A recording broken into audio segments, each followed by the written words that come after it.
All right, killers, welcome to episode 15, the Christmas Jackass edition. We're going to cover chapters 51 through 56 in this one. We post some really important questions in this episode. Is Lorren one of the Amyr? Is Ambrose's pizzle, in fact, sure to fizzle? And we go into a tremendously solid theory of what Denna is up to in her free time. A real high point of the episode. We also learn some strange things. Fitz watches cat videos, Dan walks into windows and sliding doors, and Dan volunteers to admit that if he's ever given the chance, he will definitely snitch on Fitz with no hesitation. He then brags about his humility once again, which we all laugh at as usual. And then we speculate on whether Pike has grown to become the Capone of Tarbean, and whether or not the great Rick Moranis supports the wearing of cloaks. And killers, you will definitely gain a lot from some additional, really solid relationship advice on gift giving, when to make your move on a hot girl, and perhaps most important, how to buy a stripper a drink. Enjoy it!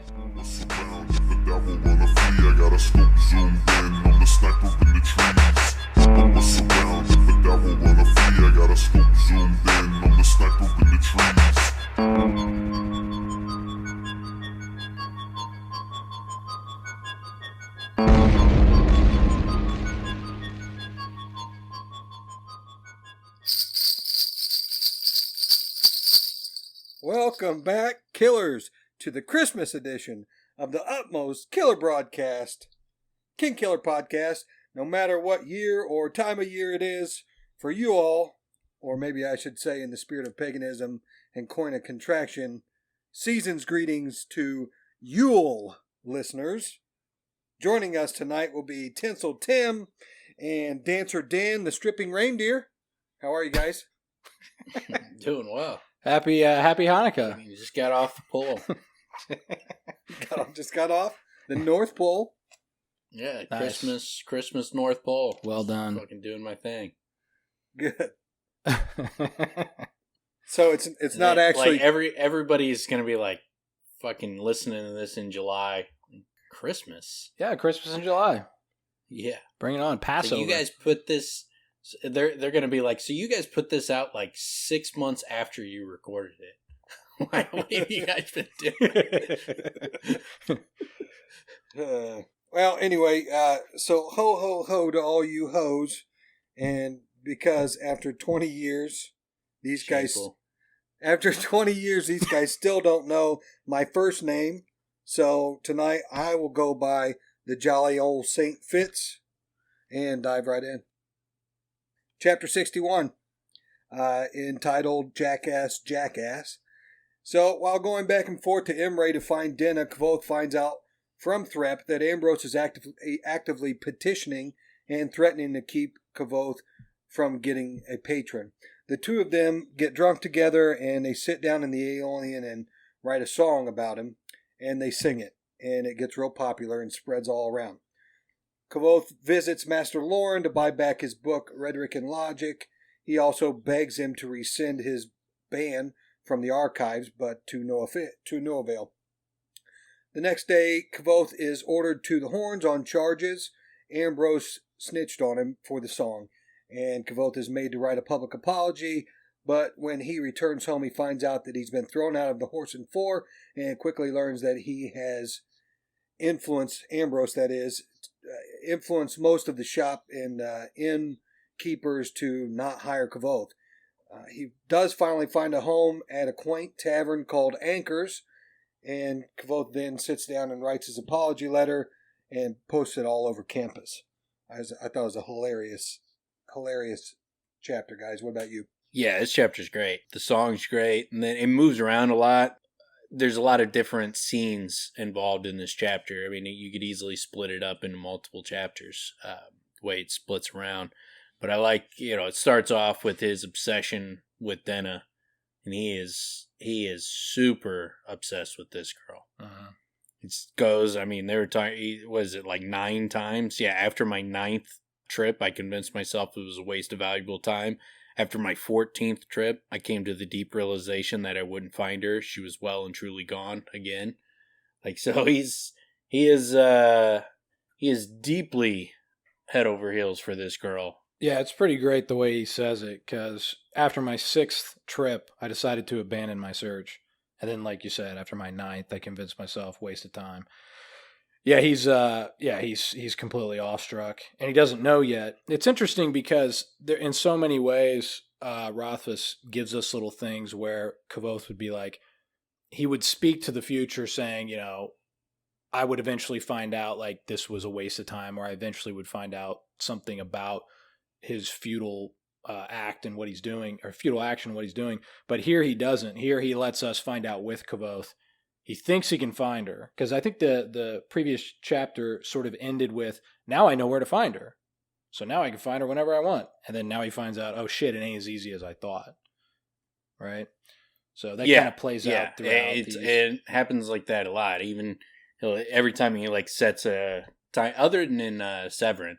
Severin's one of the only times where he's able to kind of just find her when he wants. Well, that's interesting too, because he's not just like left alone to do it whenever he wants, right? Because then he's at the mayor's beck and call. So now that he kind of has the freedom, then he can't utilize it, which is really interesting. But that's kind of what the big thing that I picked up from the beginning of this is, we're first getting that feeling of Kvothe starting to realize how much more difficult she is to wrangle, so to speak. Yeah, and coming off the high from the last chapter, now we're starting that downward slide again. Well, I like it. It goes upwards a little bit. He can't find her, and then he goes to the Aeolian, and Threp tells him that Ambrose has been poisoning the well, and so they get a little drunk, and then they create this song, which makes me like Threp a lot. That that's part of his style, is taking digs at the other nobility that is kind of in his circle of not necessarily friends, but just like his social circle. And so he's like taking digs at them, and goes up and sings a song talking shit about somebody in higher echelon society, and then from there they create the Jackass song, because of they're getting drunk, and he's pissed that Ambrose is fucking him over, and so they get a little bit of revenge on him and creating this great song that spreads like wildfire. There's a couple of moments in this group of chapters where it makes me want to be in the bar, like with these songs. It's fun. Yeah. It's a fun atmosphere. Yeah, it makes me like Threp a lot. When Threp's just like, they go right into it, and like really easily within seems like within an hour, they write a song that's super catchy. Yeah, it's freaking great, man. We'll get into the lyrics and stuff, but yeah, it's so great. And then it plays out great on the horns when they kind of force all of it on Ambrose. It's fucking great. Yeah, and just like Loden starts singing it. Right. Well, yeah, I was gonna say, just like always, it backfires every time they try to get something on Kvothe. It backfires on him. Backfires on Ambrose and on him again. They both want more, and what they ask for is just, all right, then here you go, and it just gets worse for him. But to Kvothe's avail, I mean, it comes back to bite him in the end, but it's still great. I like these times at the Aeolian. I like that it sounds like a bar that would be dope as fuck in our world. One of my big complaints about going to bars that have live music is it's just nonstop. It's loud as shit, and they're playing song after song after song. They hardly ever take a break. They never give you a chance to sit there and talk with your friends. Whereas this is set up perfectly, which I had complained about even before I read this book. Is I wish they would just stop, give people a chance to talk, and then they play their next song, and everybody listens, and then they give people a chance to talk, get a beer. Instead, you're trying to order a beer, having to scream, and you're you can't hear the fucking bartender who's 2 inches from your face, and it's it's a good point. Why? That's a good why point. Don't these bars have a setup like this? It seems like such a natural thing. It'd be one thing if you were going to a concert, but because you're just going to a bar, and it's just some random nobody you know. Yeah, that's a great idea. Play a couple songs and shut up for a little bit. Yeah, that's a really good point. It's unfortunate that doesn't happen more often because, like you say, it becomes the audience is kind of part of the Like, and that's one thing about the Aeolian. The Aeolian, they're part. It feels like the audience is part of the performance. There's a lot of sing-alongs going on. Or even if not, even if they're just listening, at least they're focused instead of trying to then do what they're trying to do at the bar and battling with the music there. You know what I'm saying? Like that's what you're describing. You're trying to talk to somebody, now you have to scream. You know, it's more like a club atmosphere. And that my experience has been the same. It's almost like most bars, it's like they go in with like, okay, concert time. And it's like allotted instead of, play a couple songs, then, let people, talk and order drinks and shit. It reminds me a lot about like a karaoke bar, in that you got people who are like the customers that are sitting at the tables, they're mingling with people, and then they get up, they go sing a song or two, and then they go back, sit down, intermingle with people. And so like the people who are singing are part of the audience as well. Yeah. And so it's not just like some band that is there just to perform. It's the patrons are also the performers. And so it's that kind of vibe, except for it's not terrible singers going up there, people who can't sing, and it's the greatest musicians around, and it's not, one after another. Like with karaoke, there is no break either. It's just constant, someone screeching whatever the song that they've sang a million times. Yeah, that's interesting too. I mean, and Kvothe does that in Anchors, right? So he can get out. He does the song that everyone knows, and then he coerces audience members to start performing it, and then he gets it to where it's going to move around the room. That's what I was talking or alluding to, where it's like that would be fun to be at. Even if you're not going to sing, it would be fun to be in an atmosphere like that. Well, I remember like songs like that where, or what it reminded me of, I think what they were saying is, it's one of those songs like, I don't know, CYO Camp when I was a kid, where, there was a basic chorus that, then after you sang the basic chorus, someone could come in and sing a couple rhymes. Did you guys get that? Yeah, like Sweet Home Alabama. Rhymes of their own. No, like not that at all. No, like sing a couple of bars, like I know what you mean. That they make it up. Yeah, just yell "Free Bird" constantly. Sing "Free Bird." I know what you mean. Yeah, I didn't ever have that sort of thing, but I think I know what you're talking about. Tinker Tanner seems pretty great. I mean, and it's one of those things where it's like, I've never, unfortunately, that doesn't like exist in the world that I've moved through. There's karaoke bars, like Dan was saying. There's British pubs in the back of my mind, like you've seen in movies where they sing all these songs. Premier League football, that's something they do. The crowd sing songs through the games. So people get wasted and start freaking bellowing out songs. So, but yeah. Yeah. I think like some bar owner needs to read this book and take their karaoke shit and then just amp it up and space it out and make it a thing where performers come there to sing their song, win pipes and shit like that, and like competitions. And like I don't see, I'm surprised that this isn't like, hasn't caught on, where it's like, man, that is a fucking great idea. I mean, yeah, I don't know. There might be something of that ilk, or maybe it once existed.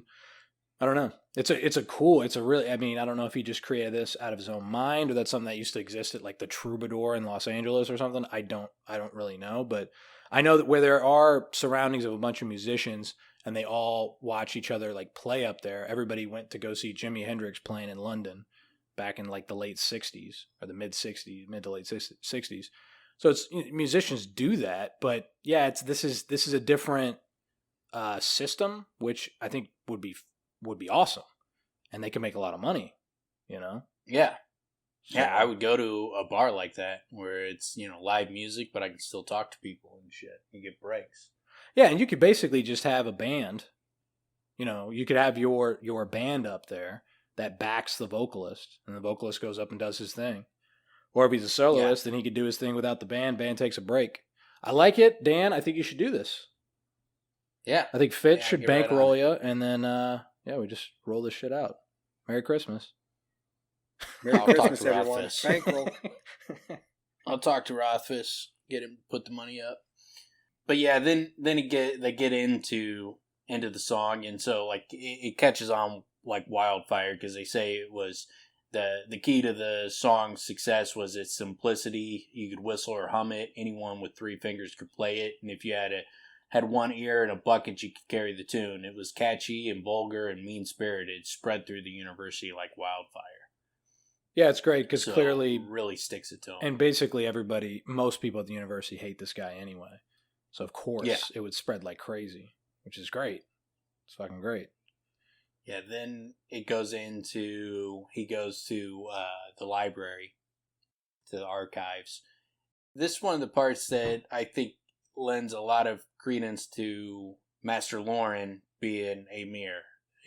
When he talks to Willem, and Willem's like, "Hey, he's meeting with someone in the back. You're gonna have to wait." And then it's a tall, lean, Sealdish man opened the door behind the entry desk. Unlike most Sealdish men, he was clean shaven and wore his hair long, pulled back into a tail. He wore well mended hunter's leathers, a faded traveling cloak, and he wore a cloak and high boots, all dusty from the road. As he shut the door behind him, his hands went unconsciously to the hilt of his sword to keep it from striking the wall or desk. So you got this nerd who wears cloaks. And Kvothe immediately is like, "Who's that guy with the cloak on? Yeah. I like that." That guy seems fucking super cool. He He's did actually seem pretty cool. He seemed like a very interesting Biari. Is that his name? Biari? They say it. Yeah. I can't remember. I think this guy's got to be in book 3. Yeah, Biari. Yeah. Unless his only utility is to suggest there's more to Lorren. You know what I mean? Because what else is this accomplishing? What I think it suggests is that that they are going out and they are pruning libraries from around the world. Like this guy's going out. He's armed. He seems like he's an arcanist. He's got his giller, or he is a giller. He's got his gilder, and so he's going out around the world carrying a sword, and he's a librarian. He speaks like 4 or 5 languages. He's like Indiana Jones librarian. Yeah. Seems to lend some credence to that. They're not just like going out in the world. Hey, do you got a book? They're fucking pruning libraries of the books that they don't want out there. Maybe he's like he's a library detective. You know, when people don't return the books, they have a late fee. He's gonna collect. Yeah. He's like the librarian sheriff in Seinfeld. He's Officer Bookman. Officer Bookman. Yeah. Yeah. That's actually a pretty funny idea for a show. Like some dude that takes that job extraordinarily seriously. It's not bad. But yeah, it was interesting that he saw the red hair and thought that Kvothe was Illish. So apparently, a lot of the Illish have red hair. Yeah, terrible country. Obviously, that's the suggestion here. Yeah, it's a garbage country. It's a shit. But so other than this character, do we meet anybody else who's a Deemaroo? I don't think so. Wait. Did you get that he's a Deemaroo? Yeah, he is a Deemaroo.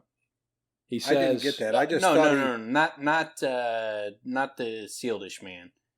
The Sealdish man realizes that Kvothe is a Deemaroo. Yeah, he just says. Tim's asking if there was language. anybody else that was a Deemaroo. Well, he did say one family, and I thought the suggestion was that. Oh no, he's not a Deemaroo. He's Sealdish.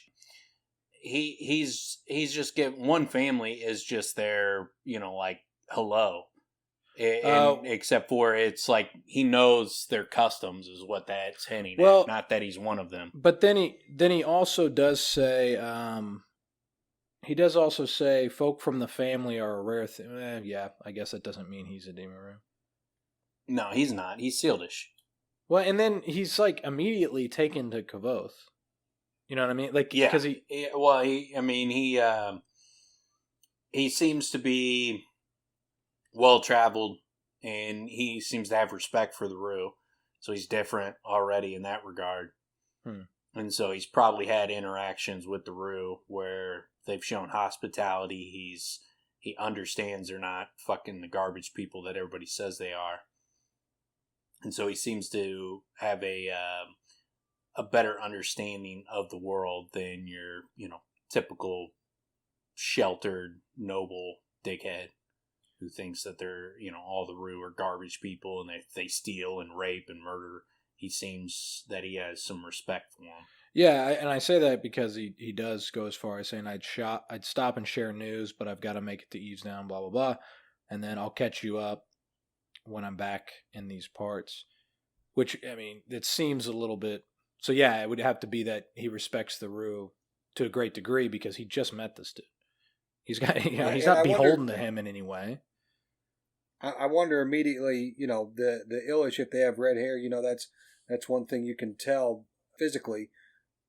He knows that he's part of the Rue, which, to my understanding, is you can be from a lot of different places. So how does he know? How does he know he's from the Rue? Just from the one thing he said, "I beg your pardon"? Yeah, I don't know. I mean, it doesn't give any clue on why he was able to pinpoint that he's perhaps from the Rue. That it kind of does suggest that maybe this guy has another knack of sorts, right? Yeah, some sort of be. Like he can intuitively, or he can intuit who people are, where they come from, maybe their history to a degree. Maybe an interesting thing to suggest for a character. It would definitely be well served for him in the role that he plays, or at least that's suggested. But the fact that Master Lorren has got a guy like that under his wing going out and collecting books for him, I think lends a lot of credence to him being part of the Amyr. That he's trying to prune libraries around the world and keep information from people. Well, I think it's interesting that, I wonder why you think that they're trying to keep information from people. Why else would you be pruning the libraries if you're not trying to prevent people from accessing information you don't want them to access? To make your own library more substantial. Yeah, but, you could just copy books and do that. Like, they're actively preventing, there's all these libraries around the world, like a guy like Amyr Alvaron, who's got all that money, all that power, all that prestige, he can't find information on the Amyr in his libraries. It's not just that they want copies of all the greatest books. They don't want anyone else to have those books. Yeah. So they're not just collecting books, they are pruning other libraries so nobody else has those books. Yeah, it's an important part where they go through it, the Kvothe and his crew go through it painstakingly in the archives and come to realization that clearly they're trying to keep this information out of the archives. And then we find that out with Amyr Alvaron because in his youth, he used, basically that was his quest until he decided he was going to do something else with his life. I don't remember when exactly that was, but he explains his dad died and he became king. Oh yeah, or not king, but basically king. He basically ruler of that area. It was interesting because he resolved himself to what Kvothe's doing at that point to a degree in searching out the truth about the Chandrian. Amyr Alvaron decided, that's child's, that's not. I have bigger fish to fry in my life. Yeah, he's like, I got to grow up and I got to rule. And then he was like, but if you found the same thing, half a world away, then, this is something we should probably look into. That was an exciting twist for us as readers because it was like, oh shit, so Kvothe, he's going to have someone fuel him that has all the access. It's going to be great. And then that doesn't happen, but because shit falls apart. But the Kvothe also said, stick by the mayor and he'll lead you to their door, the Amyr's door. Yeah. So I think there's going to be some aspect of the mayor and Kvothe again meeting up where it's going to lead him to the Amyr. But yeah, I think. And also the puppet when they go see Puppet, he brings up, they ask him about the books that they're researching. They're like, why would this guy have said XYZ? And he's like, yeah, he wouldn't. He wouldn't have said that. And so that was also given a hint that the records are being manipulated and there's lies. Because they had the same book saying two different things. Yeah. And so he was like, he's like, why would the same book say two? And he's like, they wouldn't. And so it was hinting at that people are hiding the truth. They're distorting information in this world. And it seems to be a battle between the Chandrian and the Amyr. Seem to be at cross purposes, and they're trying to hide certain information and push certain information. It seems to be a propaganda war between the Amyr and the Chandrian, while both are also trying to remain secret and behind the scenes and unknown what they're doing. Yeah, interesting. And everybody else is caught in the middle, and the truth is held, at bay, I guess. Yeah, interesting. True to life. True to life, I think. And then when he does get in to speak to Master Lorren, he comes in, he gives him the money to get the copy of Rhetoric and Logic back, pays him. And then what I like about it is he asks Lorren, how do I get back in here? And Lorren was like, look, you fucking brought an open flame into my library, and gave him a dirty look, and he's like, all my carefully planned persuasion flew out the window, and he was struck. He struck silent, not silent, but struggled to give the persuasive argument that he was planning on. And there's a lot of people that take that to mean that Lorren is our boy, the great and almighty, powerful Grey Delcinti. I don't think that's the case, but there is a lot of people that think the reason that people get tongue-tied around Lorren and under his stare is that it's that his power of driving men mad. I don't think there's good enough evidence. I think they're reaching really hard to come to that conclusion, but I'm bringing it up because there are people that make that argument. It's kind of interesting. Yeah, it seems like that would be stretching given what the interactions that we have with him. It would be a good tool, again, for someone in that space that's serving his purpose if he's also of the Amyr. Well, in that case, he'd be of the Chandrian. Oh, yeah. But their arguments for it are that he doesn't speak a lot. He's not emotional. He's very quiet, very sparse with his words. People are very uncomfortable when he's around and he's speaking, but that's as much as you're gonna get. And like Kvothe can't fucking make persuasive arguments when he's around him. He's always wilt under his glare. So that's their argument for why he would be the great and almighty, powerful Grey Delcinti. But I don't think that's the case. There's much better argument that he's the Amyr than a Chandrian. Yeah, no, I think that's a giant leap that's not there. Something that's not there at all. But what I know. No. I can appreciate a little. I can appreciate a little bit the connections there, but yeah, I think it's. I think it'd be more. Well, that's because you're an idiot. Wow. Okay. Yeah, I think it's more interesting idiot, that he's part of the Amyr than the Chandrian, but it's kind of interesting. Yeah, the Amyr part does strike me. I hadn't thought about that, but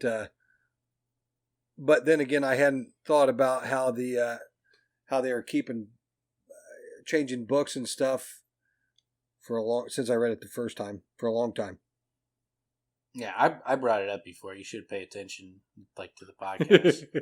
I don't be listening to you. But yeah, then so I also like too that Lorren kind of fucking sets him up when Kvothe's like, I would do this and that and this and this and this and that to get back in the library. He's like, all that? Yeah, he kind of baits him. He's like, more. And he's like, all right, well, I asked one thing. He's like, anything. Demonstrate the patience and prudence which you have heretofore been lacking. He's like, good morning. Yeah. And Peace. And so, like, just builds his hope up, and it's like, yeah, mature. That's what I asked for. It's pretty great too that right after that happens, there's Jameson picking him up to send him on the horns. It's like, shit, man, fucking great timing, Kvothe. Yeah, it's a great. Rothfuss did a real good job there of cutting from that scene of, like, you know, stop acting like a little child to, like, he gets brought up on the horns for writing Jackass. Like, it's Hey, immediate. did you guys, before we move on to that part today, did you guys notice that it was he only needed to pay 2 silver pennies instead of the 2 silver jots? And No, it's 2 silver pennies instead of 2 silver talents. Yeah. Okay. So, but anyway, I when I read it, I just kind of brought me back to that scene where he's swindling that pawn shop owner, and thinking when Lorren goes and gets that book, that guy was probably like, man, what the fuck? Like, because he's got the receipt right there, you know? Yeah. Yeah. He tried, but it's his fault. He shouldn't have tried to screw Kvothe. Yeah, that's pretty great. I'm glad you pointed that out, because I did actually forget that part. But yeah, that's cool. Well, and then also you got the DD. Well, but then also you got Lorren coming in with this receipt. Pretty intimidating figure coming in to get that. Yeah, that's my mind went to that pawn shop and Master Lorren going in and being like, showing the guy the receipt and the guy freaking out, but whatever. Nothing to be said about it. Yeah, and then he gets into gets brought up on charges of conduct unbecoming of member of the Arcanum. And so Ambrose hears his song and goes like a bitch to go tattle on him. Yeah, what a little fucking bitch. the most minor shit. Like, of all the shit talking they've done, like, this is the one, like, nope, this is a bridge too far. You can't fucking write a song about me. That tells me he goes and tattles on him. That tells me his pizzle is sure to fizzle. Yeah, it's too close to the truth. Too close to home. Yeah, that's so great, dude. I love that. I love the way it plays out with the Chancellor's so appealing, especially like in this particular scene where he's just very to the point. So make your case, and all he says is, "It's the song. You got the song in front of you. That's no one should act like that. Someone in the Arcanum should not act this way. Whatever." And and he gets in there, and it's more relaxed. Arwell and Alxadal smile at him. Kilvin nod. So, you know, he sees that it's less serious. That, you know, that he's not. They're not taking malfeasance and conduct unbecoming, you know, the same way. Yeah. Right. So he's a little bit relaxed when he gets in there. But I love when the Chancellor is like, you know, he's like, all right, make your case. Okay. Defend yourself. Okay. And he's like, all right, here's my deal. Relar Ambrose, are you a donkey? No, sir. Are you possessed of a pizzle bound to fizzle? A few of the masters struggled to control smiles. Elodin grinned openly. Ambrose flushed. No, sir. Then I'm afraid I don't see the problem. I move that the charge of conduct unbecoming be replaced with undignified mischief. And it's also great that him is like, you know, you'll make an apology. And he's like, for God's sakes, Arthur, at least make it a public letter. So again, yeah, him thinks he's going to fucking stick it to Kvothe. And Kvothe ends up writing this elaborate fucking insult public letter that's supposedly an apology, where he includes the entire lyrics to the song. He writes new and lyrics. then fucking plasters it to everything. And with explanation. Well, it's so great because he writes more lyrics to the song. He even writes the musical notes to go with the song. So anyone that reads it now knows how to play it, knows the new lyrics to it. They know multiple choruses. It's fucking great, man. I think it said that he alluded to explanation for all the vulgarities or something to that effect. Like, well, every. Go ahead. It's well, I was gonna say, if I remember that, I think the first read through, kind of how it struck was, we know how bad it is that he's on the horns again. So at first you're like, shit, man, this could like be really bad for Kvothe, and then fairly quickly the Chancellor like sends it to down the road where it's like, oh, good, so this is not gonna be bad, and then actually it's quite funny against fucking Ambrose. So it reads, I remember the first read through, it reads as a big relief because you're set up for like, shit, man, he's going to be, he's fucked again. But then it's a quite satisfying relief. Yeah, I love Aeolian so much at this part when he's walking out. He's a well-bred ass. You can see it in his stride. And for a copper penny, he'll let you take a ride. Like, he just... He takes that situation, and when they're trying to, teach them a lesson, and he's not taking it seriously at all, and fucking digging in an insult into Ambrose as he's storming out. Well, it's great too, because hilarious. That comes right after Raylar Ambrose. In the future, you will refrain from wasting our time with spurious charges. And then that's how the whole thing started. It's like, dude, we're going into admissions. I don't have time for this. Let's make this quick. So it actually makes Ambrose look like a bitch throughout the whole thing, even though it still is like, Kvothe, you gotta stop fucking around, man. You gotta stop getting in trouble. So it's a good mixture of the two.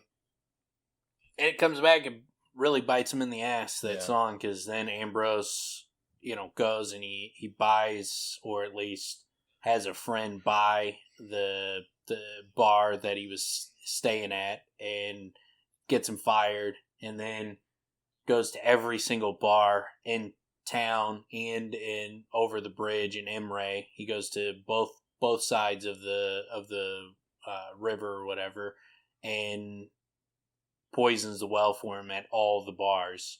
And he's going one after another, and they're all fucking shitting on him, not either ignoring him or turning him down.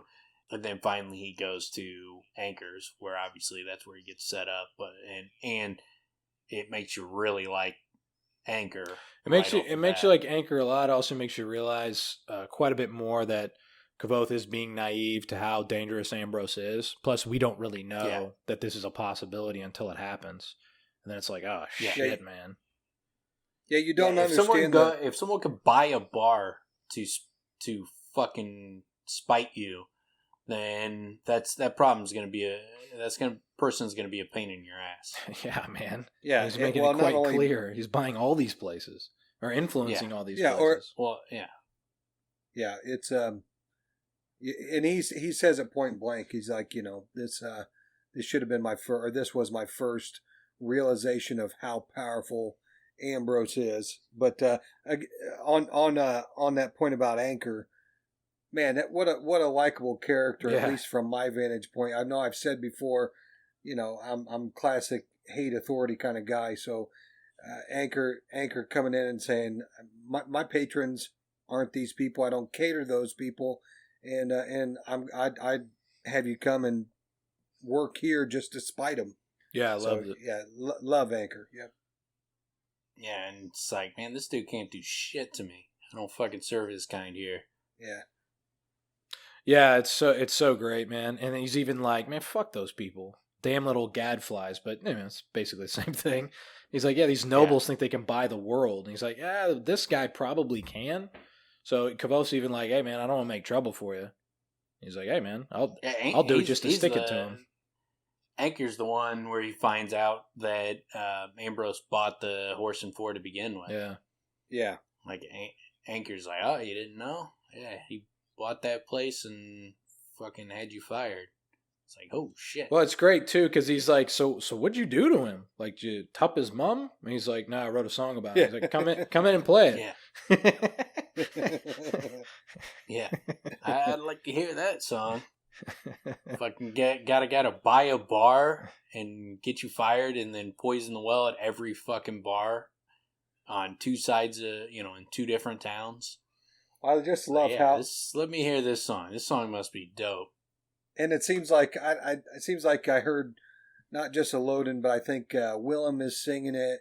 It's just the catchiness of the song and how quickly it spreads around. It's nice to see how bad it affected Ambrose that he would go to these lengths. Yeah, and and obviously it works out for Kvothe. Like he gets into anchors and he's staying there. It's not as sweet a deal money wise or anything like that, but it's more his type of people, and so it's a more comfortable fit there. And obviously he's still pissed off. Doesn't just because it happened to work out for him doesn't mean that he's not pissed off that Ambrose fucking tried to screw him over. It backfired again. Every time someone tries to screw him over, it backfires on him. He ends up better off. It did piss him off. It's a pretty interesting give and take for the reader because it's one of those things where Kvothe's got a nicer setup. He's kind of succeeding, and then he gets checked, but it doesn't go that bad. He finds a new place that actually ends up being a better fit for him to a degree. It's not as much money, but it's comfortable. He has his food taken care of. He doesn't have to go back to the meal chit and living in the mews or whatever. So yeah, it's kind of an interesting little give and take, and it does close with him posting that. I love that the way they posted it. They used some special type of adhesive where basically you had to chisel it off of posts and walls and shit. Yeah. It's like, dude, that's great, man. It's all over town. But the lyrics and the musical the music sheet or whatever you would call it. Yeah, it's fucking a hilarious apology. Yeah. And then he's like, and if I had to guess, I'd say this particular insolence was the main reason Ambrose eventually tried to kill me, which you could take as that's why those guys tried to kill him shortly, a handful of chapters later, probably like 10 chapters later, when he gets drunk with Deoch and then leaves the bar and the two guys jump him in the alley. Mm-hmm. Calls down the lightning or whatever. It seems like that's the more likely scenario of what he's talking about, I would imagine. Yeah. Well, I think there's a number of them. It could be that he also tries to, kill him himself. And so, I mean, you could take it there. I assume that he's referring to that incident, but it could be something else as well. Yeah, I'm pretty sure Rothfuss left it up in the air there for us to chew on, so to speak. You know what I mean? He didn't. Yes, we know that, or we don't know that. I guess I should ask: do we know that Ambrose called that hit? Or is that still... it's highly likely. Highly likely. So either way... and there's no confirmation. That's one thing Rothfuss does a lot is he leads you to believe that it's one thing, but it's never confirmed explicitly. Because, we're in Kvothe's head, so we're not getting... Ambrose is not going to come and tell him. It's also... But it's also likely that the other... moneylender, the copper hawk, whatever they call him, like Devi, the guy he meets at the bar that he gets the what's it called? Not the bow and arrow, but the crossbow. Crossbow. He gets the guy that he gets the crossbow from. That guy, not explicitly but implicitly confirms that he's the one that hired out the killers to go after Kvothe, and so he kind of finds out how it all went down, but there's no actual confirmation that it was 100% Ambrose. Rothfuss always leaves that stuff a little bit of doubt. It seems insinuated also by the fact that it's not. If it was, say, the Chandrian, they would be a lot more lethal killers than they were. You know what I mean? Like, because who else would be coming after him? It's not Pike's crew suddenly like hunting him down. No, and why? Well, and why would the Chandrian need to hire anybody? That's what just do it themselves. But that's what I mean. What other enemies does he have? It's not just random. That's It could be. I don't know, Tim. Like it could be like someone a behind random the scenes. mugging. It could be someone behind the scenes. I like your theory about Pike. Like maybe Pike's back on to him. We all thought it was over. It's a Rick Pike is, now that Kvothe is out of Tarbean, Pike has been just fucking working his way up the city and just becoming more and more powerful. He's basically like Al Capone now. No, it's he's got piles of money and now he's looking for his revenge. It's a random Rick Moranis situation. Wait a minute. That's what it is. Recently, Rick Moranis was just walking down the street in New York, and some dude just ran up and just cold cocked him for no reason. I don't remember what they call that. Like walked up and just punched him in the face. Yeah, it's a knockout game. He just got knockout gamed by two guys. Happened to do it to Rick Moranis. You know what it is? Man, he picked the wrong guy to do that to, because it was like everybody was like, I love this dude. I will do everything in my power to track you down and make sure you pay for this. And they did track the guy down. Oh, I didn't know that.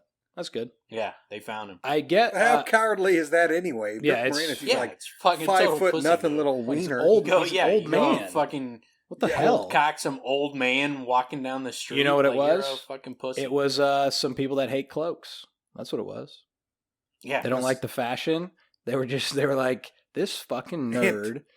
Anti-cloakers? Yeah. Jeez. Well, he wasn't wearing a cloak. I don't know what are you talking about. Kvothe, the guys who attacked Kvothe. Oh, I thought you were talking about Rick Moranis still. I was like, what?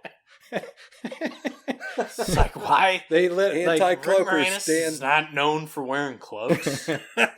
Maybe he is. Maybe that's something he took on after his wife passed. He started wearing a lot of cloaks. He's probably got some blog where he's promoting cloak wearing. Someone just finally had enough of it. I wasn't going enough of these cloaks. If he was wearing a cloak, he would have had like some mace in one of those pockets or something. It wouldn't have happened. Yeah, I wasn't really making that deep of a connection. It was more the knockout game situation, but yeah, it's very likely that Ambrose hired these dudes, these ruffians, these thugs. The only point that I had about it was that he left it up in the air again, and so we just don't know. No, technically we don't. Okay, then we'll move on. Chapter 62 is titled Leaves. In this chapter, Kvothe goes to a demonstration in the sigildry workshop.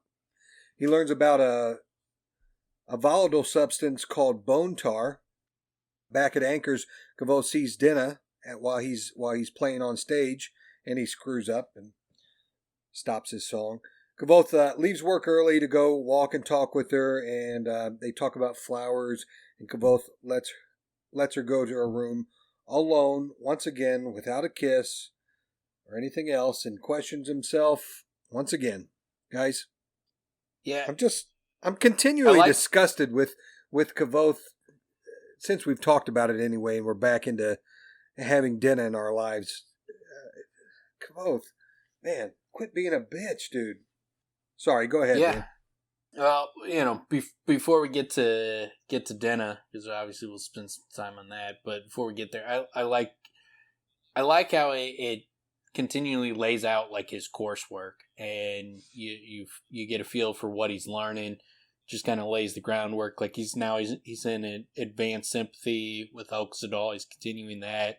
He's in the Medica, so it's building on that. He's becoming better at sympathy. He's learning more about medical work, which is going to come into play when he meets Mayor Alvaron. And he's learning under Manette and becoming a better artificer. It's like it just kind of keeps building on his abilities and what he's focused on, what he's getting better at. And it also his practical side, where now that Ambrose kind of spiked his wheel, so he can't make that money playing at the nice bars. Now he's got to focus in on artificing, and that's his way out. That's his way. Now he's got to change course, and now he's got a different way that he's got to go about trying to earn money consistently. Well, yeah, it's kind of cool the way he sets that up, because he says, his time was pleasantly full but not overburdened as it was the previous term. So he's taking these things on. He's focusing.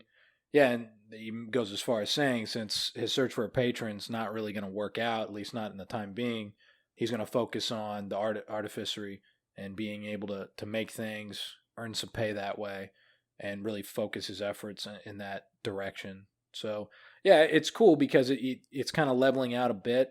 He's sort of getting his bearings with his daily schedule, it seems. But you know there's always going to be a complication coming soon because that's how it is.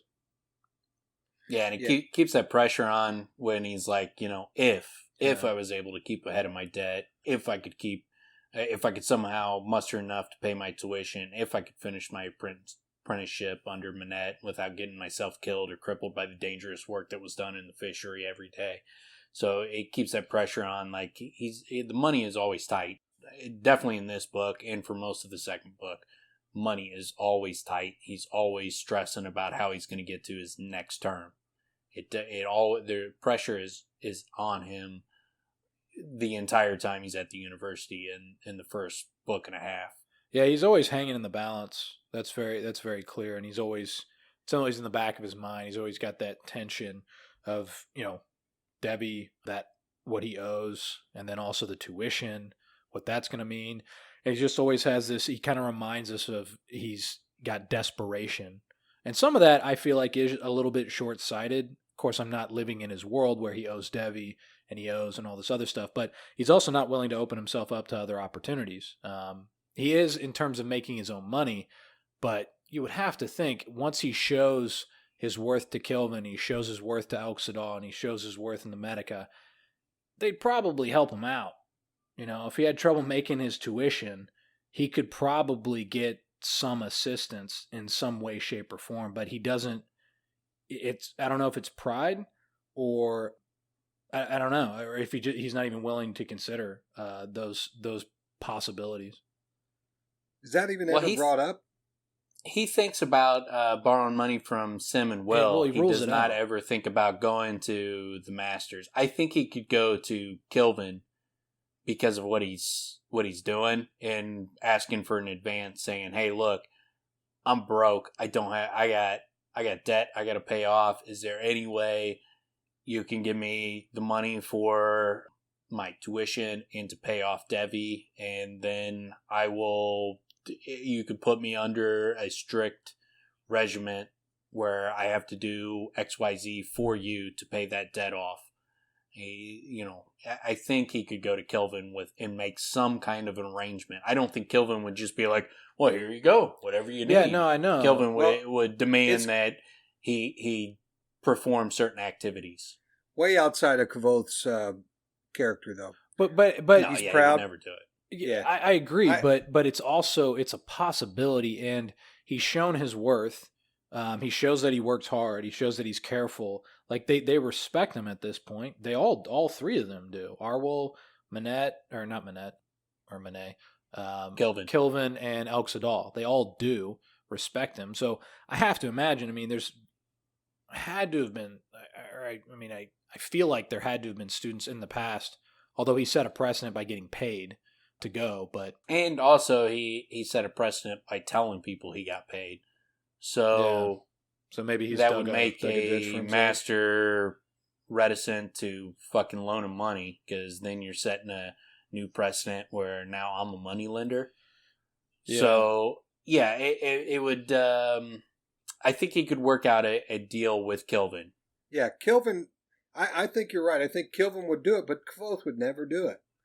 Well, and he's also his sponsor, so I would feel like he would feel not obligated, but at least encouraged to. He likes him. Yeah.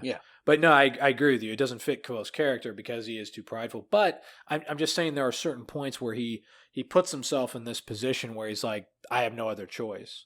Like he feels like he's so desperate he has to sneak into the archives. He doesn't even have a choice to be able to be patient. And Manet just keeps telling him, like, dude, just chill out, man. You only feel this way because you're young.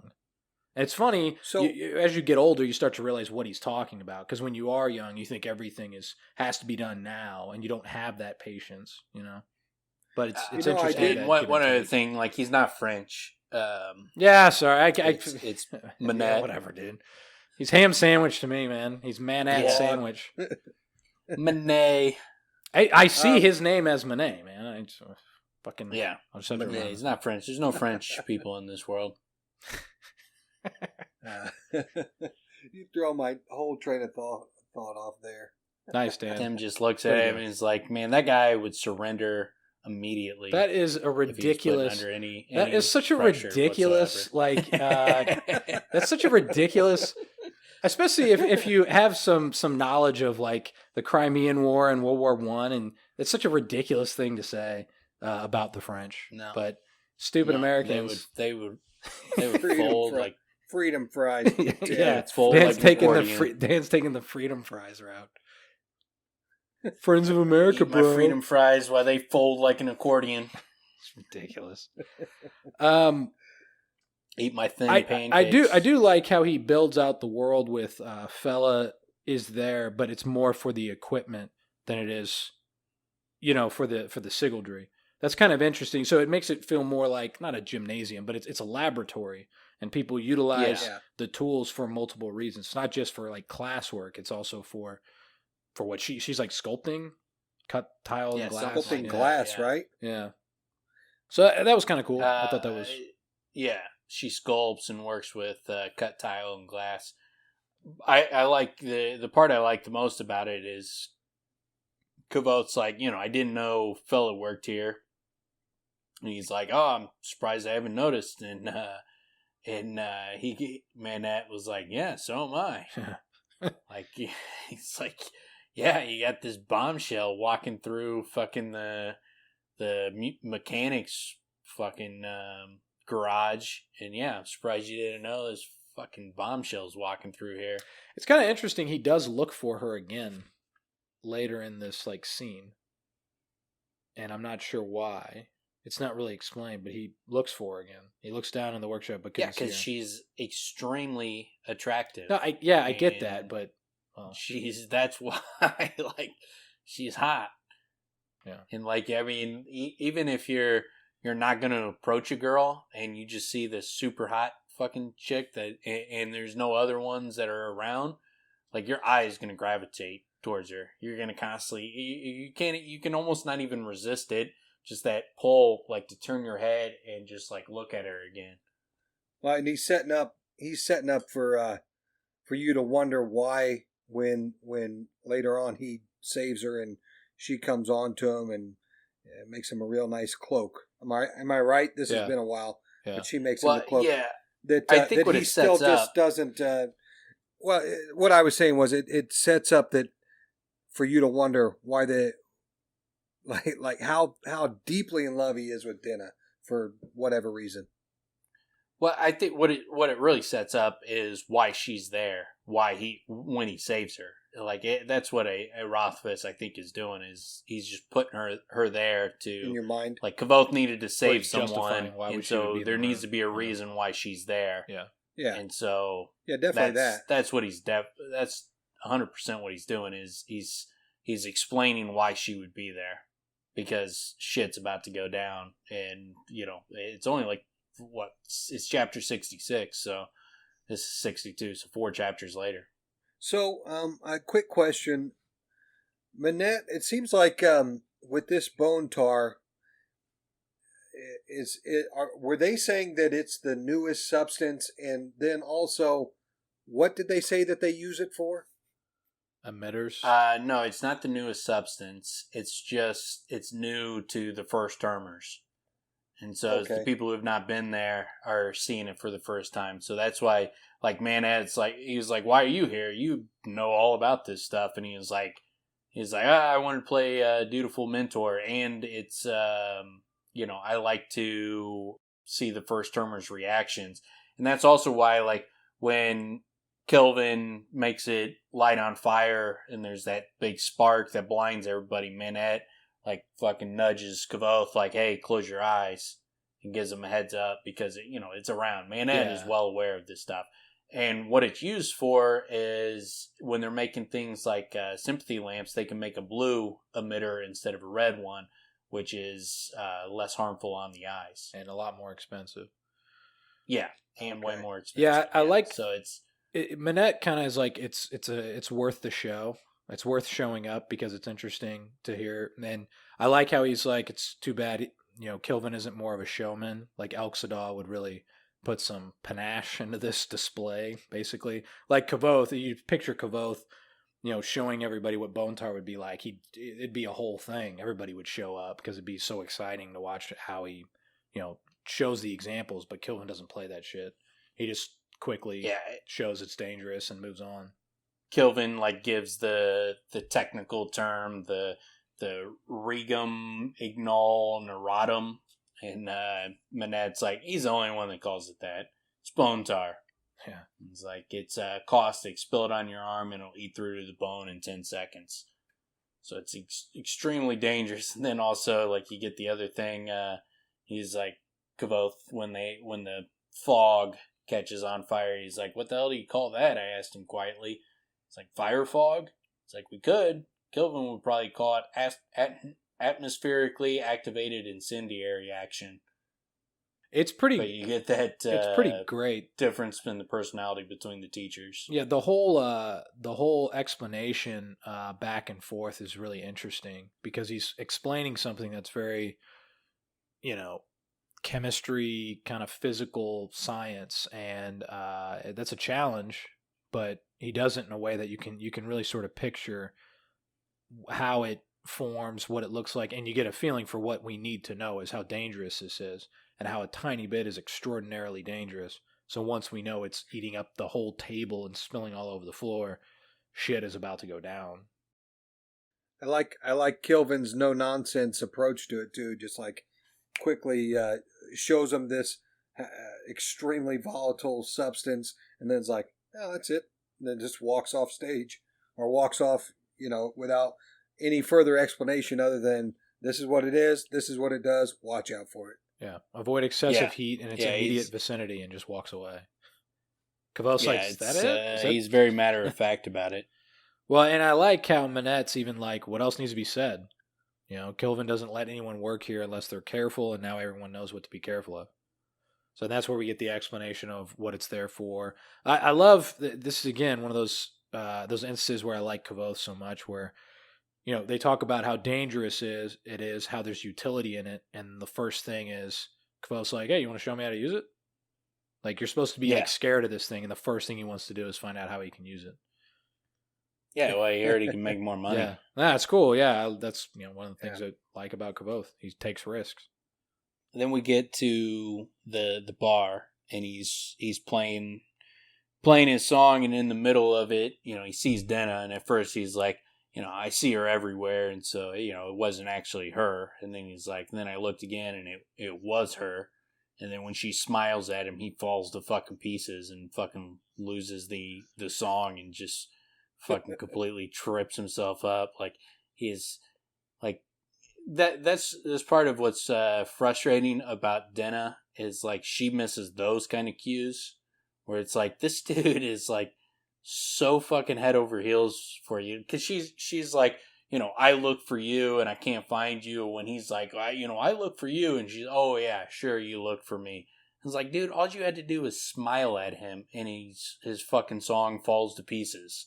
And he fucking unrecoverably he can't even play anymore. Yeah. He didn't even usually here's a guy who can break a string and recover and finish playing this amazing song. And then he's just playing some random, I don't even remember, but it seemed like it was some easy song, and she smiles at him, and he shits all over the bed.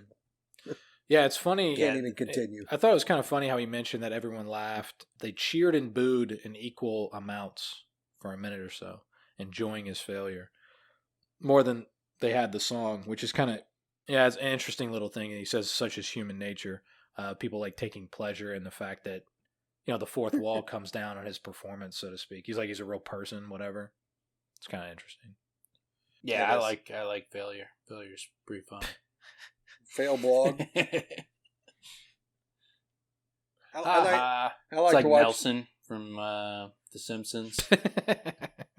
I prefer watching cats. Cats that. Fall off the bed and try to jump through windows at a bird. I like to see cat fails. I'm not a big fan of cats, so yeah. I don't really like cats, so when they smash their face against a plate glass door because they're stupid, I like that. I've never Never seen that. Well, look up cat fails on YouTube. It's great. I will not. I've They're seen. like always, Cats too much. I've like seen. jumping into fish tanks and. Well, with the Something plate like that. glass door, I've seen Dan twice walk into a sliding door. Multiple occasions. Yeah. I saw it on Never on happened. his own apartment balcony, and then Nope. I saw it out at a mall. No. Trying to walk. It's always a great In front of moment. everybody? It's the doom, and then like the what? You hear they shake the head like what? And then like realize you just walked Did into the a door. Did the door not open for him, or did he walk into like just the glass? He doesn't think the glass. He doesn't know there's a door. He thinks it's just wide open. So both occasions, I love it. boom, right in the door. Yeah, no, it never happened. That's good stuff. I like that people will get like super embarrassed when that kind of stuff happens. That's Like, when it it's the always best. just makes me laugh. Yeah, that's when it's the best. Yeah. Well, with me, it just makes me laugh. Like I don't get embarrassed about it. Like it's like, yeah, well, I looking at my phone, like looking down and walking forward, and think I'm walking through a door instead of walk into something. I laugh at it It's more. like, it's just like a stupid moment. I laugh at it more if it's me than anyone else. If it's me Yeah. that does it, it's absolutely hilarious to me. But I rarely do those types of things because I'm very aware of my surroundings. Well, stuff like that happens to me, It's, and so I like to. Well, the difference is like Tim, like I will read stuff and I will get really into what I'm reading and I'm learning a lot of important information and I'm absorbing it. Tim's like, more like a fly and he's just like hyper aware of what's around him, but he's not absorbing any information. So he won't walk into a wall, but he just won't absorb, important information. So he's more like a fly. that it is a wall.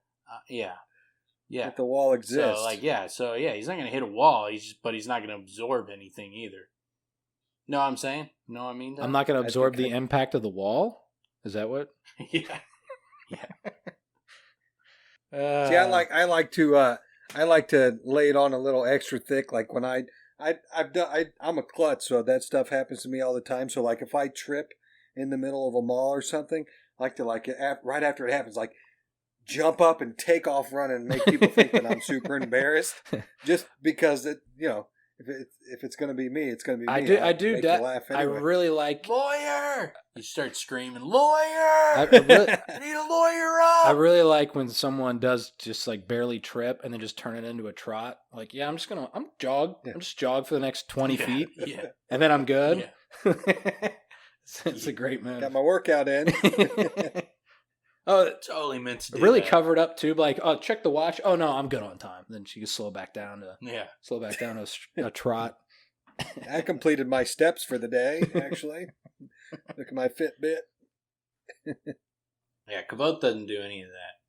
He gets embarrassed and flushes, but then he goes and talks to her. He also does the typical guy thing, like she's like, hey, how long you gonna be here? He's like, oh, I'm pretty much done. I leave now. I leave when I want He's to. like, I leave when I yeah. want to. I can do whatever I want. Hey, man, is there any way I can get out of here? Like, please, dude, I'll suck your dick, man. I'll suck your dick. I leave when I want to. Hey man, I'll do anything. Just let me get out of here. I'll make it up, man. I swear. Yeah, that's pretty good. But it speaks to Anchor too. Anchor's cool. He's like, all right, but he also does a tremendous. Because as soon as Kvothe leaves or whenever they're done with that song, what seems to be a busy night there is just gonna dissipate. and people are Yeah. gonna leave. Well, Yeah. he does a tremendous job. This was really what came to mind when I was saying, it'd be nice to be in these sort of situations, and you like the world they're in. When he starts spreading Tinker Tanner, we get a little bit more about Tinker Tanner, how old a song. We already know it's like the oldest song, but when you can involve everybody that easily, like it took 2 notes or 3 notes or something, and everybody knew what he was playing. Or they've said that in the past, and then everybody's playing it, and then he does a tremendous job of creating a karaoke crowd and going from one table to the other, and then everybody applauds the person's verse, so that's just going to keep it spreading, and then he can dip out of there and then basically ride that out. Or Anchor's the place can ride that out for as long as it lasts. So he's smart, man. He knows his crowd. He knows how to work the crowd, which we know that already, but we get a nice little example of it in real time. Yeah, he does a good job with music as far as differentiating it. There's different types of songs. It's not all the same. It's not always just like, Kvothe was playing, they were spellbound, and like there's bar songs, there's drinking songs, there's love ballads, there's mocking, funny, like Weird Al type songs. Like there's a variety of different types of music in this. Like he really does a good job of filling out the world. Like he adds so many little details that make the book so much better as far as just filling out the world and making it feel more lived in. Yeah, it gives a lot more personality to the flavor of the world, the different cultures, how different cultures look at, even just thinking of that, how different cultures look at music differently, look at like their theater like differently. ADM looking at it like they're fucking prostitutes. Yeah, it's so strange, man. It's such a weird dichotomy that they look at someone performing music as like prostituting yourself, but they'll have sex in public with no qualms about it whatsoever. Yeah. No big deal at all. Yeah. And they're all like, yeah, you guys are weird about sex. Like, you're weird about music. What's your fucking problem? Like I can more easily understand your no prudishness and no qualms about having sex in the middle of people. It's weird, but I can understand that. You thinking like me playing music in front of people is me banging everybody in the room? That's weird. Like, that's way more weird. Yeah, it's very well, strange. The way they talk about it, and we're jumping way ahead, but the way they talk about it seems like it's almost like they have a deep respect for it. As much as they disrespect it, it's almost like they have a deep understanding of what we've been talking about, the magic side of it. Because really, if their music is an emotional thing, if you're really into it, and so for the ADM, They seem to look at, but why? Speaking, that's my point. Like why just speaking openly. So singing it's the intimacy. It seems like speaking openly with people is only in your immediate family. So actually singing a song, it's just too intimate. Well, like when you think about it, like the idea of like showing your facial expressions and that kind of stuff is barbaric to them. Yeah. So singing your emotions instead of signing them is going to be vulgar. I like the idea like mimicking people that use facial expressions. It always reminds me of Eddie Murphy when it's an Asian person acting like they're white. Like you open your eyes real big, like oh hey, I would like a Big Mac and large fries. That's such a great show. It reminds me. I think Tempe even does something like that to Kvothe.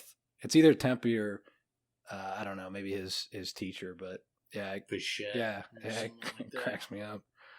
But yeah, and then Kvothe gets all nerdy again, or makes what to me is like a stupid faux pas where Denna gives him a great in where he's like, okay, well, we're gonna go on a walk, blah blah. Like, but what about Savoy? And then she's like, pretty much checks him like, I'm not gonna play your guys' stupid games. Like, oh, has he staked a claim on me? Well, there's certain protocols, and then she gets kind of pissed. We're saying a gentleman's agreement. She asked acidly, and then when she says she looked me in the eye, Kvothe, she said seriously, steal me. That to me is one of the biggest signs, like in the books, like in the total story, where she's just giving him a wide open sign, like I'm into you, clearer than anything. It's definitely it's in at least like top 5 for sure. Where I mean, there's also when she explicitly tells him, you can make a move, and then also like at the Mayor Alvaron's when he's taking her to see the Celis flower, and she's like, "You could put your arm around me." Yeah. Well, those are two more explicit, but that's definitely up there as far as close to explicit. To give a real good example of Kvothe being a real amateur with women, what's the next thing he says? Well, how's Savoy anyway? Like, so you want to talk about this dude? Hey, let's talk about the guy we both know. What the fuck's wrong with you, man? Yeah. He's so bad. It's such a terrible. Which it always makes me like curious about like Rothfuss, like because he writes their witty back and forth banner very well, but I always imagine that it would be extremely it's very difficult to be that witty on the spot that quick. I mean, just where you're every sentence she says, you're coming back with a witty response immediately, just off the top of your head. It's very difficult to be that witty that quickly. It's much easier when you have time to think about it. When you go and you have a conversation with a girl and you start playing it back in your head, like, I should have said this, I should have said that. Well, when you're writing it, you can say whatever the fuck you want because you got as much time in the world. Yeah.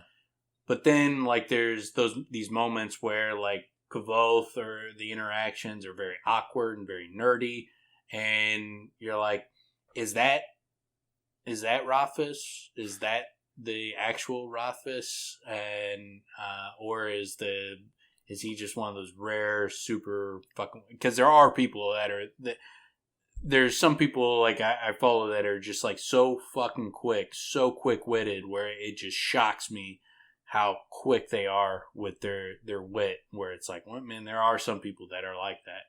It's very seldom. He writes both tremendously. And that's what's so great within Kvothe. Or it's frustrating, really, to read within Kvothe, but like the whole flower bit back and forth is tremendous. And it's also it's so great that Denna checks his ass and is like, oh, well, what would you do? It seems like you would basically try to be as clever as possible to put off answering the question. Like so, but he keeps rolling. He does a tremendous job. But yeah, those always stick out at me. The whole like bringing up Savoy, and it's like, dude, what are you doing, man? But yeah, he's definitely not a ladies' man at this point. He's got the potential. He's got the wit and the humor and the personality and the charisma where he could be, but there's a big gaping hole missing. Well, and one of the biggest things we get here too is Denna's she's a harder nut to crack in the sense that the whole flower thing is done really well by Rothfuss to say, because I mean it's a great tool to show that Denna's like, don't give me fucking roses. I'm not into the basically it's not as simple as it is with other women. Like the stereotypical things you do will not work with me. So they go down this road of like basically showing she's not normal. She's kind of different. Not only is she not normal, she is very adherent to making sure that she's not normal. Can I just bring up, like, this is another one of those, this conversation specifically is another one of those situations where they really Rothfuss really builds out Denna to be like a woman I know. And I know that you guys said, I don't mean any one specific, but that you said that some people say she's not realistic. So realistic in this scene. Yeah. So realistic that the give and take. Look, I don't think me like what'd she say? With roses again. Like, you know, every guy. You all read from the same book. And she always talks about that book. Yeah. I know that girl specifically, like with roses, and it's like the one that needs to have something different to not be like every other girl. It needs to be more distinct. Distinct to her because she doesn't fit in with everybody else, and it's more, it's more like, well, it's more distinct. And I get it. I get where it's all coming from. And I 100% have met women that are like that. So again, going back to that critique, like you were just mentioning, that critique doesn't make sense to me because I know women that are like this. And it's interesting. It's an interesting character to read about because it's vexing. Yeah, I've had people like I dated where like one girl in particular dated for a couple of years. Like we would when we would exchange gifts, it was never like, you buy her roses or something like that. It was always like funny moments between us where like absolutely. the jokes were, it was about like more intimate. This was a funny moment. Like you find she mentions like some fucking band or whatever. Or I'll give you a perfect example. Like she told me one time I watched this. She said she watched this Hilary Duff movie and she felt ashamed that she loved it. And so then on her birthday, I bought her like a box set of Hilary Duff movies. Nice. And so it was like shit like that, where it was shit she would find hilarious. Where it's not an expensive gift or an extravagant. It's more thoughtful. Extravagant gift. Yeah. It was about like our personalities, our relationships, and that kind of shit. Stuff that was funny. And it was meaningful gifts. Yeah. So yesterday I got Sarah, my wife, a bulk box of Tabasco Slim Jims. Wow, I didn't know those existed. They do exist. They're and Sarah loves Tabasco, or at least she did at one time. She's probably gonna be sick of them after that entire box of 60 of them. But same thing. It was a funny gift. It cost me what, $30 or something, and it's a funny and fun gift. You can't. Oppositely, I know the other girl too, the one that says that this girl is not realistic because she does want roses, she does want diamonds, and everything does have to be perfect and this and that. Like I see both sides of it. But, it's kind of cool how there are girls that want you to follow that script. Well, and it's cool how they actually tease it out here as well. And I think for many, it's more the gesture than anything else. That's what matters. That's what they really give a shit about. I think for many, again, I'm not gonna, I can't pigeonhole every single. Yeah, but there are some that specifically want you to follow a specific script. Like they have their idea of what should be done, and they want you to follow it fucking to a T. Yeah, that exists. Like there's a reason why they're like, you buy fucking 10 on your 10th anniversary and that kind of shit, because there are fucking weirdos that follow this fucking script. I don't relate as well to those kind of people. I get that there's an aspect of it I get where it's like it gives you kind of a starting point where you can start from. It gives you kind of a baseline. But the people who are like real strict about it, or like they have this basically like this sitcom relationship view of the world. It's kind of shallow. Where like it's these things are supposed to follow these fucking patterns that you see on TV.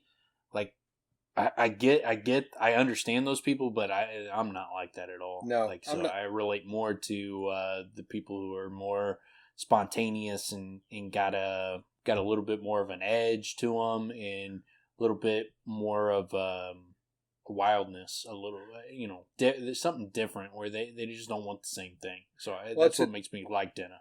I think what the difference is, and we can move on, but I think the difference is people who are comfortable with normalcy, people who feel comfortable because things are normal and they're normal and seen as normal, versus people who are comfortable when they're not like everybody else. And I think probably the three of us are more not trendy kind of people. Like, well, I think what you're talking about is good friends and like each other. But it's like a stabilization sort of trait, right? Where you're looking for stability and, well, it's been 10 years, so what do you do at 10 years? And, it's like a stable. Well, anyways, one of the things that I really picked out that I like the most, and this pays back, man. The Celis flower thing comes back. It works out really, really quite nice. But I made the boldest motion of my young life and brushed the side of her neck gently with a pair of fingers as he's trying to. And it seems like he's not even really being cognizant of it. But that's a good move. That's a good move. Yeah, and then he completely reads, in my opinion, he does, I shouldn't say reads it wrong. He like gives, could it mean this thing or could it mean that thing? Like he's always got that doubt. Yeah. Where like I think like the reason I don't think she put her hand to her neck where he touched her to be like, I know, it's ridiculous. Like I did not get that impression. Yeah, no, I know all. It's ridiculous, but it's perfectly put there because that's what he does, man. It's just like this is his kryptonite. And whenever he's interacting with Denna, he way overreads everything instead of just like taking it easy and going with the flow. You know? Oh yeah. After he leaves her, he is such a head case, man. He really is. Just everything that he did right. Yeah, everything he did right, he second guesses. Everything that he didn't do right, he like compounds to it, or it's a reason why he did it because he questioned it so much. Give the girl a kiss. It's obviously what she wants. Well, okay, and here's my thing: is like if I touched a girl on the neck and I was like, did she like that, or did she think I gave her cooties? If that's how my mind worked, the next step of my mind would be like, well, let's find out. It would not be, well, I'm just going to be left in fucking limbo in doubt for the rest of my life. I'm going to fucking find out one way or another, like, does this girl like me or does she not like me? And if she doesn't like me, then I'll fucking move on. And, if I'm a weirdo and I want to be friends with someone I'm deeply in love with, like, okay, well, then I'm going to fucking be weird and I'll pretend to be friends, I guess. But, fucking... I can see that role for you, Dan. People, like, I can see that. Can you, I just, like, I don't understand that, like, I love this girl so much, but she doesn't love me that way, so I'll just be friends with her. Like, what? What are you talking about? How does that work? Yeah, that's not like, that work. seems like fucking just pouring salt in a wound every day. Yes, it has to be. Fuck that. Anybody that's ever been in a friend zone, I imagine it's just the worst feeling ever. No, can you imagine? At least like the friend zone people usually don't take their shot. Can you imagine like taking your shot and then the girl's like, I'm not into you like that, but we can be friends? Like, oh, no. I'm gonna move on to another. Let's be friends.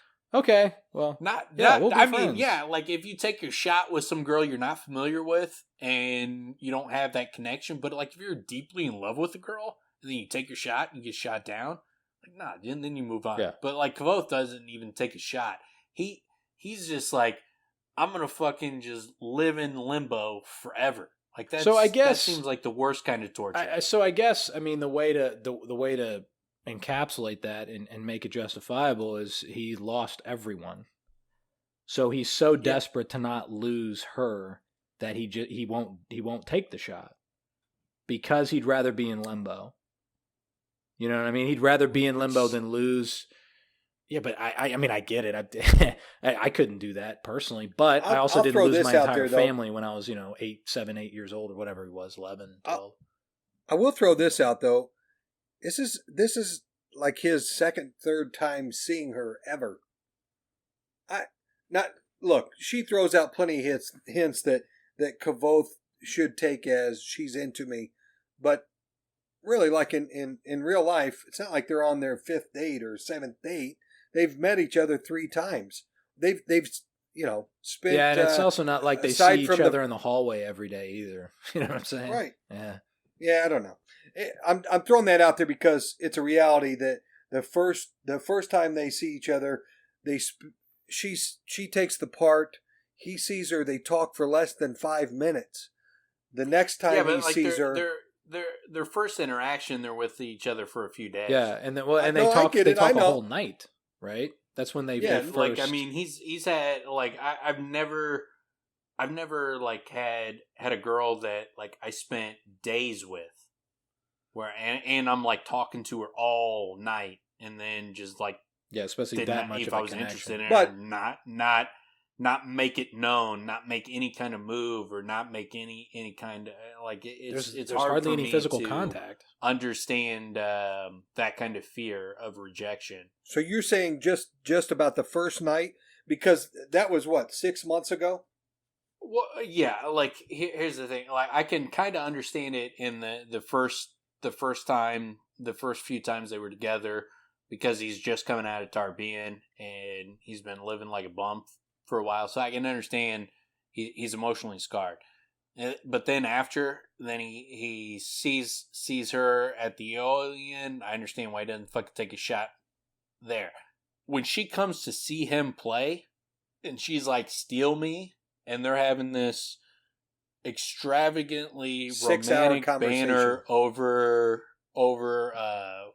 what kind of flower would you give me? And then they spend, 5-6 hours together talking under the moonlight. No, I don't understand why you wouldn't express any kind of interest at that point. Like, I don't understand someone who wouldn't make it known, like, hey, I'm into you. At least that much. Maybe you don't, like, try to kiss her or anything like that, but, like, hey, you're awesome. I think we mesh well. Am I reading this right? Let's go out fucking for dinner. Well, he does a making no move makes no sense. He does a pretty fantastic job of complimenting her with his whole speech about the Celis flower. I mean, that's pretty masterful. Yeah. It's a huge compliment to a woman, or to anybody, really. And then does go, you think too much of me. Perhaps you think too little of yourself. So he was giving her a lot of compliments. But yeah, I mean... I will say this. If we weren't in Kvothe's head, you could say that Kvothe played it perfectly. If you weren't in Kvothe's head and know what he's thinking, that he's actually doing it because he has no confidence. If he was doing this shit on purpose, he was doing it perfectly. Like touching her neck and if he was taking like, it back and yes. If he was like, look, I don't want to be over aggressive, and I want to fucking make her into me. Oh yeah, that's what I'm saying. But eventually, you have to fucking make a move. But the fact that we know he's not going to make a move is why it's frustrating. If he was like, I want to fucking just kind of subtly seduce her. If it was like a seduction thing, like, okay, that makes more sense. Yeah. But, like, no, that's what I was saying. He's not, and it would also make more sense, like, okay, he's 15 years old, so, yeah, he's not going to have game. But he does have game. He has fucking mad I was going to say. He has game out the fucking, the whole fucking out the ass. Like, he has so much fucking game. Like, for him to be that to doubt himself that much, it's very, very hard to fucking read. What really bothers me, so yeah, he has the whole Celis flower thing is a display of tremendous game, and then she, says she would give him a willow flower. Well, why a willow flower? Does that exist? Blah blah blah. You remind me of a willow, and gives him a little compliment, and then he puts his hands up and he's like, "Cease these sweet words. You seek to bend me to your will, but it will not work. Your flattery is not to me but wind." I hated that moment so much. I did too. Where I was just like, dude, you dork. What are you doing, man? Yeah. That was so nerdy. Which, by the way, so what it kind of reminded me of, also, which maybe it ties in pretty nicely, it reminded me of the Ramston steel to a degree. It bends. What are you talking about? Because when they talk about it, you seek to, so you move easily when the storm comes, but never farther than you wish. And then the willow moves to the wind's desire. It's something about that reminded me of the Ramston steel, how it's strong yet brittle. Like it breaks. Like, so the willow is bendable, yet it moves by the wind. You know what I'm saying? Like it's kind of like it goes with the flow, but at the same time, it can be like, not brittle, but it can be feeble or pushed into a degree. I don't know. It just reminded me of that. And it probably also because it's a weak-ass moment on his part. I don't think of it as... Because, like, when I think of, like, the Ramston steel, I don't think of it as bending. I think of it as, like, solid and sturdy, and then eventually just snaps breaks all together. Breaks. Yeah, I don't see it as bending, but I mean, I get... I don't like see the analogy, but I get the point. I see it in the sense that I hated that moment a lot. It's just like it's the worst. It's so terrible. It is the worst. He gets like theatrical. And you know what? I take back what I said about Kvothe being playing it perfectly. If he was to that point, if we weren't in his head, up to that point, yeah, it's like, it was so bad, dude. What? It was horrible. Like it was like the record scratch. Yeah. Like fucking this great music's playing and then just like yeah. It does so fucking bad. It totally reads that way. It's very effective, and I think that's what the intention was by old Patty there, and it definitely did its job. I was just like, ugh, yeah, what the fuck? Yeah, that was bad. It's bad because like he's just so fucking smooth. It's so many times, Well, and then he will just like do some things where it's like, oh, so that's why that actually does kind of also make sense. Where the next moment is like, I had these moments when I was younger where it's like, should I kiss her? Should I not kiss her? I'm gonna kiss her. I'm not gonna. This is such a horrible feeling. I can't remember how old I was, but back then it's just. Here's the thing. Like I can remember being a young kid in middle school, early high school, where it's like, should I make a move, and having that doubt and not making that move. I can remember that. Yeah. I cannot remember once I got to a point where I had the kind of confidence to talk to girls the way Kvothe is talking good to point. girls, Yeah. and then not making that move. Once I got to that point where I could talk and I could have the conversations along these lines where there's a back and forth and there's you're feeling each other out, and there's then I would always make the move. Yeah. And like sometimes you get shot down and you just fucking move on with your life. But I would shoot my shot. Yeah.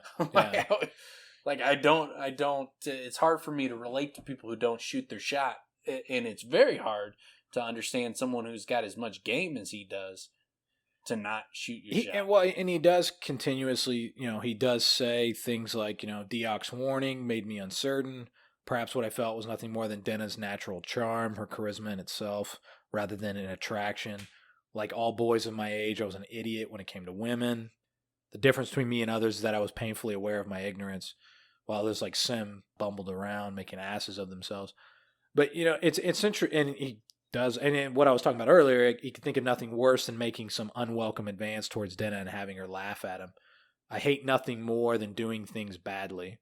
That's pretty telling, just towards his character in itself, because he does everything so well. Everything that he does extraordinarily well. And this, he's stammering, he's second thinking himself, he's killing it, and then he just cuts himself off at the knees. I mean, like, other than that one stupid line, and the only reason the stupid line is just the self-doubt, the self-confidence problem. Like, other than that, he fucking killed it. He fucking should have felt very good about everything he did. The only part that was missing was either make the move there or put yourself in a position where you can make a move the next time. He does put himself in a position to make a move the next time, but unfortunately he walks away with, I had ruined everything. All the things I had said, things that seemed so clever at the time were in fact the worst things a fool could say. Even now she was inside breathing a sigh of relief to finally be rid of me. And then, but she had smiled. She had laughed. So it's like he goes, like, he just goes back and forth in his own head. I should have been bolder and kissed her. I should have been more cautious. Yes. I talked too much. I said too little. You should have been bolder and fucking seen where you were at. Doesn't mean you're going to fucking hit your shot, but you should have took a shot. Yeah, for sure. It's just he goes back and forth like crazy on that. And you've talked about that before. It's just with Denna, he can't. Even now, he can't. In live time as code with any girl. Girls throw themselves at him, and he fucking can't. He can't even fucking take the assist. Like they throw up an alley-oop, and he's like watching the ball sail into the stands, not realizing like that pass was for him. It's like, who'd you throw that to? It was you, dummy. It's such a mix of confusion and self-doubt, and he transitions. The whole end of the chapter, he goes from like just being elated to then being fearful, then dreading, and it's just rapid. Oh man, he's got some psychological issues. Yep. But yeah, that was it for me on that chapter.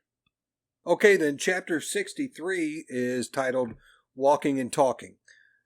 In this chapter, Kvothe meets up with Will and Sim and tells him about his walk with Denna. They give him some shit for standing them up, and then they give him some more shit for not making a move, just like we do, and how he doesn't get anywhere with Denna. Guys? Yeah, I like this chapter. So like from the beginning, you have the boys are back in town. They're hanging tough. What the fuck? Is that a Thin Lizzy, New Kids on the Block Yeah. / duality Yeah. Wait, reference? Thin Lizzy? Yeah, go That's ahead. who sings that? How do you The know boys that? are back in town is Thin Lizzy, man. whatever, 48 hours. Oh, from the movie 48 Hours. Yeah. Yeah. There's a couple music references. But yeah, so they're hanging tough. That's a music reference? Yeah. The great new Kids on the Block. We got I really think there should be a New Kids on the Block reference for every episode, but that's just me. But so like it talks about him buying Quicksilver and sea salt. I'm pretty sure he ends up giving that to Ari. I don't remember off the top of my head. I didn't go forward enough to verify but I'm pretty sure that's he gives her the sea salt and the Quicksilver. It was like he was saying like I had the money to spend it or whatever. I thought he used the Quicksilver like, on the cost me dearly, but I'm pretty sure he gave it to her. I thought he used the Quicksilver on the assassins. Could be. One thing but I'm pretty sure the sea salt he gives to her because of the iodine and you said that weird iodine. The iodine? The iodine. Yeah, like you're Iodine. eating something. Like you're getting ready to go out to eat something.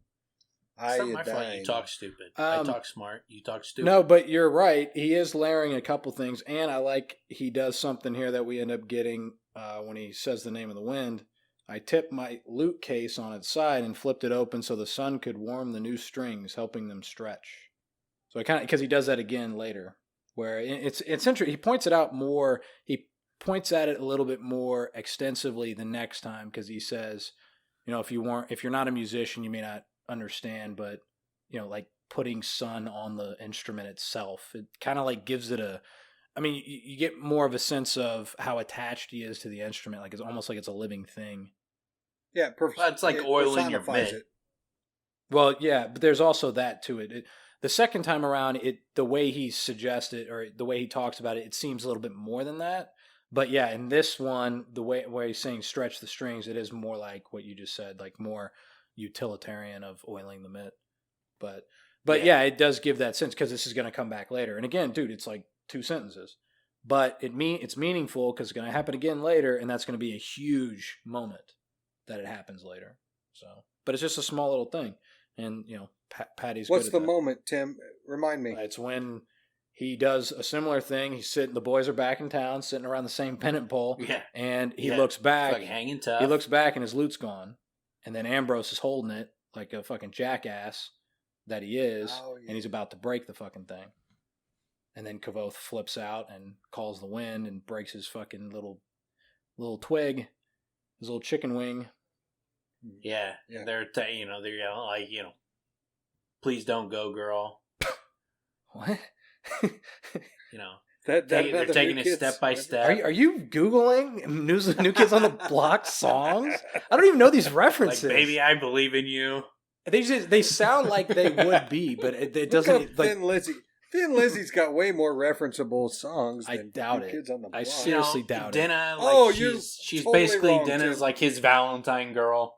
Oh my god. Now look, I'm not a Thin Lizzy these fan. are all New Kids on the Block songs. I did just Google that as you guys were fucking talking. I was Googling Right, but New nobody Kids on the knows what Block any of those songs are. Everybody would know the Thin Lizzy songs.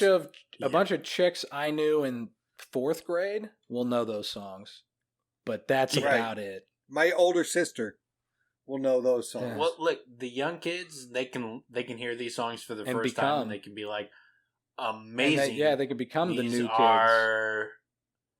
Why don't I hear these on the radio? Yeah, why aren't these played now? They were pop hits. Yeah. Is it because pop music actually sucks balls as time goes on? Yeah. Is that why they're no longer hits?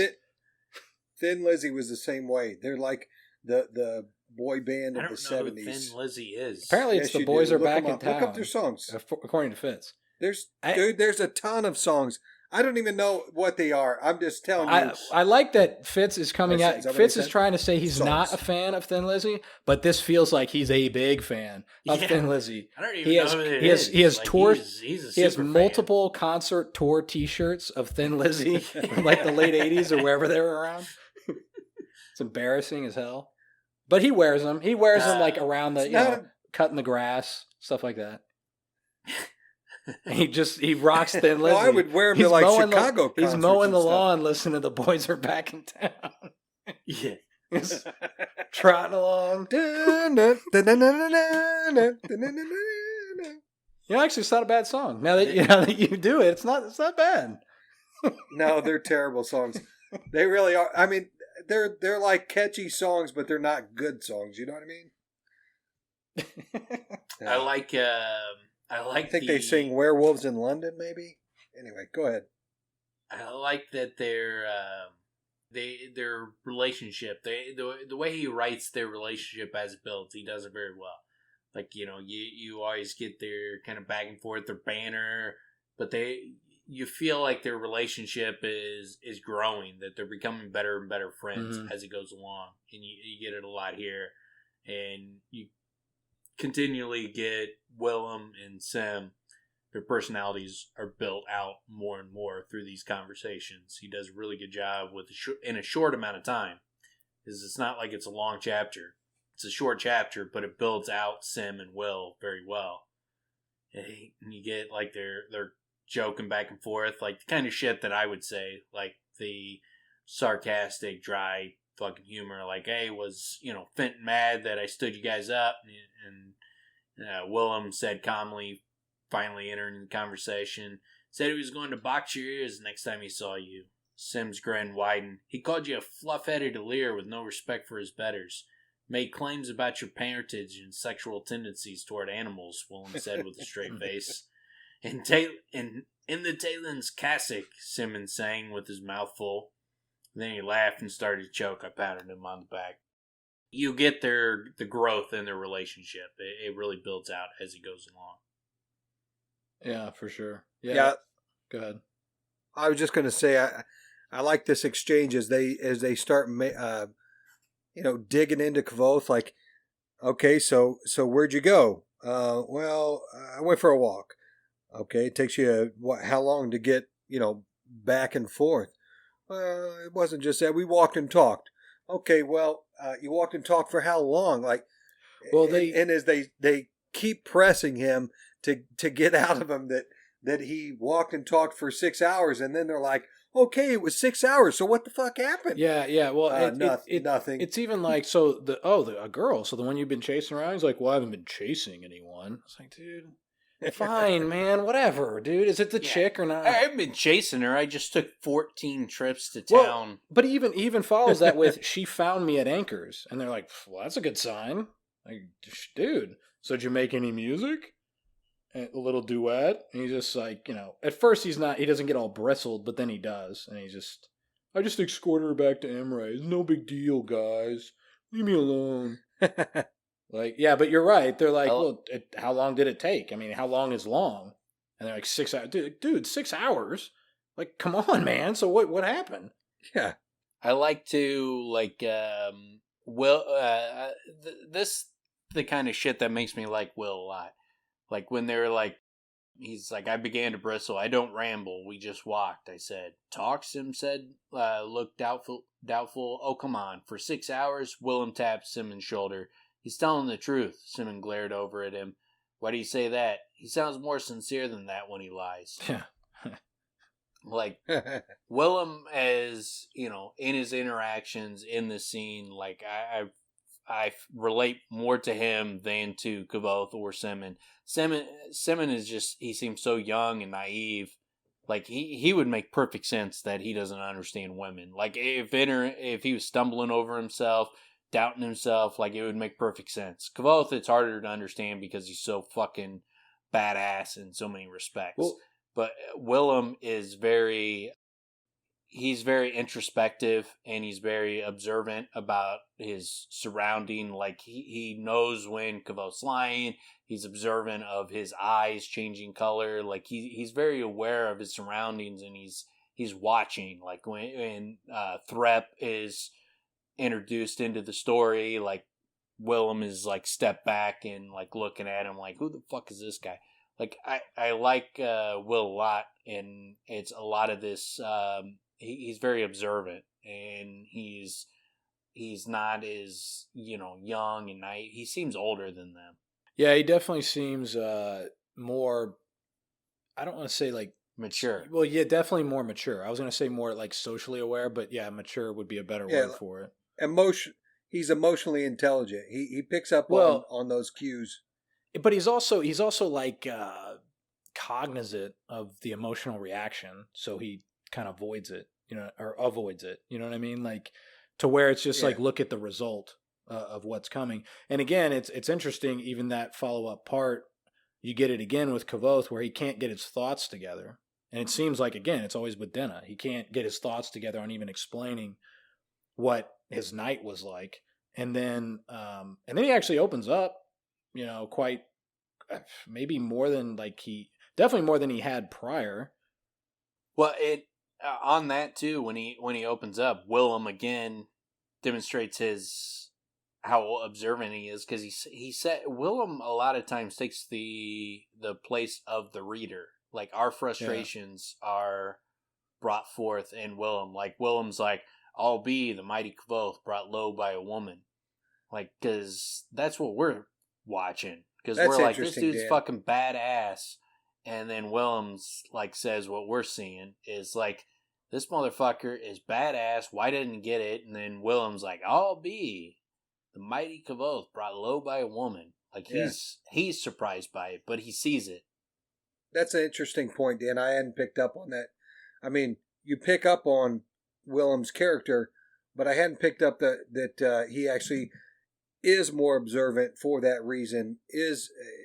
I'm assuming now that you said it that it's for that reason, because it makes a lot of sense that he takes that observant, knowing role. Again, it's hard to put into words, but to be emotionally intelligent and to pick up on social cues, like Tim said, but specifically to pick up on what Kvothe is lacking, and in his he seems to see what we're able to see. Well, and he does I'm jumping ahead, but he does a tremendous job when Denna shows up, and he's like, "Yeah, take him. We don't want him here." Like, because Kvothe can't find a reason to get out, and Will steps up and kills it. Comes in and fucking blows his shit up. Yeah. But it's fucking the differences between the two is fucking great. Well, and it's interesting here because Kvothe opens up and he's like, "Dude, I'm scared. You would be too if you'd ever met her." It's like whatever. It's all he can do to not rush off and try to find her, and it speaks to Sem's ability or his directness of just, dude, go for it then. Like he's willing to shoot the shot, like you've been saying. He will take his shots all day long, and he misses a lot. It sounds like. Yeah, but Kvothe is mistaken himself for Sem. He's not Sem. Yeah. Sem is missing. He's taking his shot, but he's missing because he's Sem. Yeah. He's not doing the whole build up. He's not, And like, as we see as we go along, people underestimate Sem. They don't realize how great a dude he is. Everybody fucking knows Kvothe is the fucking man. Yeah. Like, Kvothe's reputation is huge. Sem does not have that kind of reputation. So, like, there's a reason Sem misses his shot. Kvothe, if he was taking his shot as much as Sem is, like, he's going to be fucking nailing it. It's like, okay, if Bill Cartwright is shooting 30 shots a game, that's probably not ideal. But if Michael Jordan's shooting 30 shots a game, that's pretty fucking good. Yeah. So... Like, you can't compare yourself to Sem. It's not the same thing. I was actually surprised that Kvothe came clean and said, "Yeah, I am fucking scared." Like, that seemed a little out of character, but it was gratifying. It was actually, it actually felt good that Kvothe could admit to his friends what we've known from being in his head, that he's terrified of this of.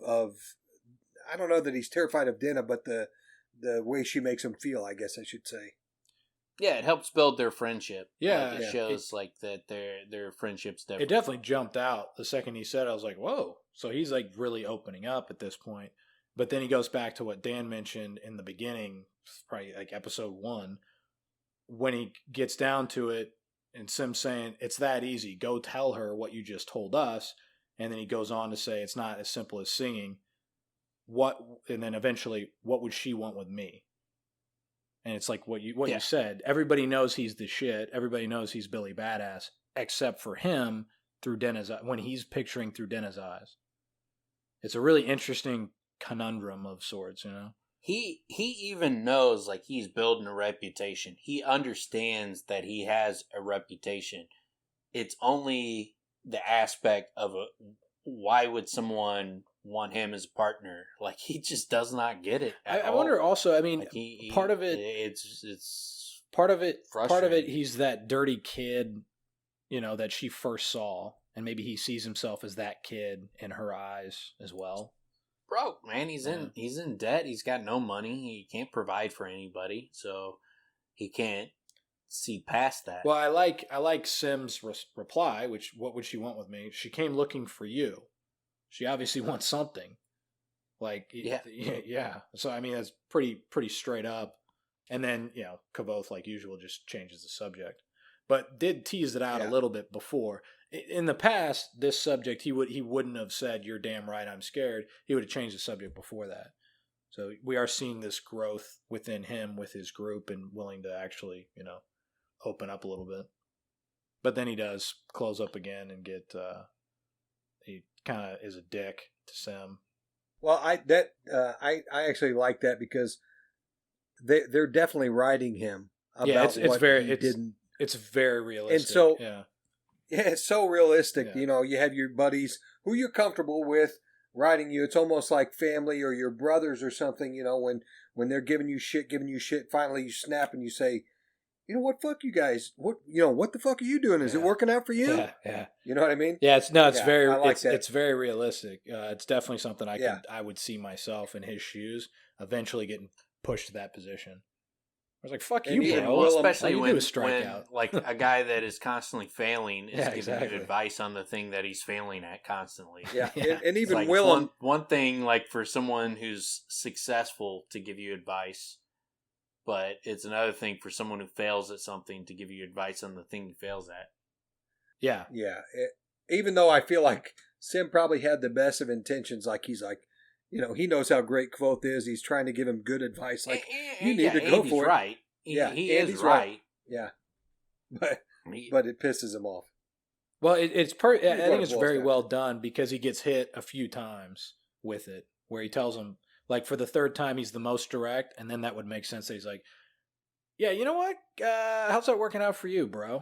Like, go fuck yourself." And then it does end with his naivete with thinking he can just find her whenever he wants to now. What was it?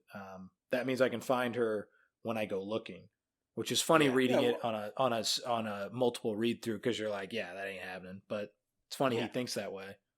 Well, and again, I'll bring up again, like the third meeting, or the really only since the trip out there, only the second time that they know, he finally knows where she's staying at.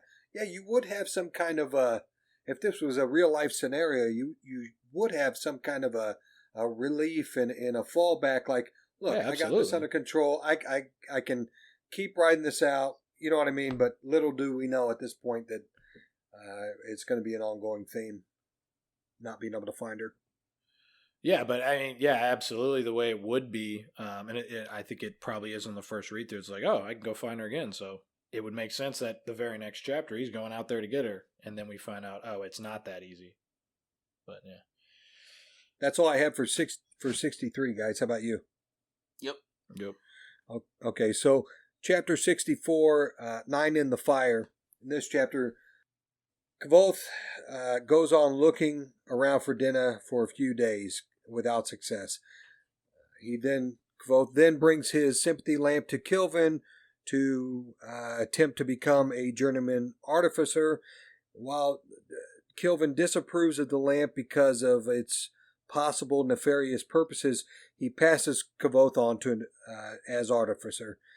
Kvothe then goes and tells Minette the good news, and then proceeds to try to persuade Minette into telling him into the back ways into the archives, to no avail.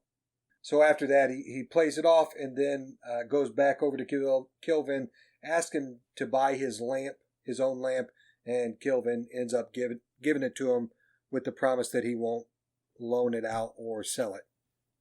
Yeah. So, I mean, obviously, we've beaten into the fucking ground his shit with Denna. He goes and tries to find her and can't find her, so it just reinforces. Is this the first time we get we get a further emphasis that Denna, Diane, Dene, or whatever, these different names. Yeah. So it kind of drills it a little bit further, but yeah, that's yeah. The gist. And so, he can't find her, and Deoch tells him, looking for her is a waste of time, and he ignores it, keeps looking, can't find her.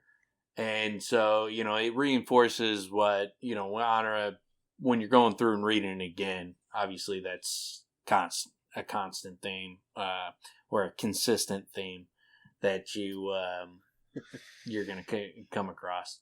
But what I like about the chapter is his getting into the artificery. I think it's pretty cool. Like the description, like he goes in, he's showing Kilvin this lamp, and I like just the whole interaction of it, like him trying to do something different and trying to come up with a new and unique way fits his personality, and then Kilvin like examining it and being super cautious with it, and like, how many lamps have exploded in my hands?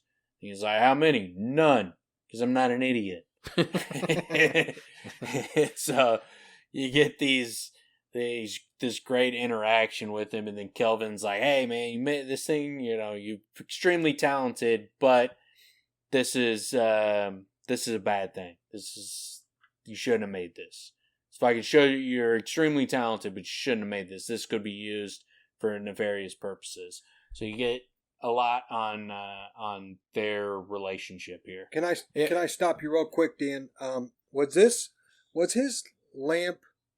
It was like a flashlight, or it was like it could cast a light somewhere else, like it's a laser or something. It's like a light that has a short beam. Instead of lighting up a whole room, it lights up things like like the light on your iPhone. Where it's got just a short light that's you're just gonna focus on certain things, and so like it's a highlighter light where it'll light the things that you're pointing it at instead of lighting up the whole room. And then you have a dimmer switch on it where you can turn it up or down, so you can have that light bigger or smaller depending on how much you're opening it up. Okay. So it's like a little dimmer switch, but it's like a flashlight, but very specific thing that is lighting. It's not lighting up the whole room, not lighting up you and everything behind you. It's lighting up what you're pointing at. Yeah, kind of like a beam. Yeah, I got that beam scenario. Yeah, it makes sense, and it makes sense that Kilvin would tell him, no, we can't use this. Well, of course, but this day and age, we're like, it's basically a flashlight. What's the problem?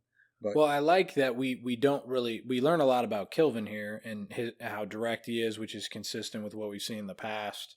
How he tells him not to grovel and false modesty, all that stuff, where he's very direct with how he speaks with Kvothe.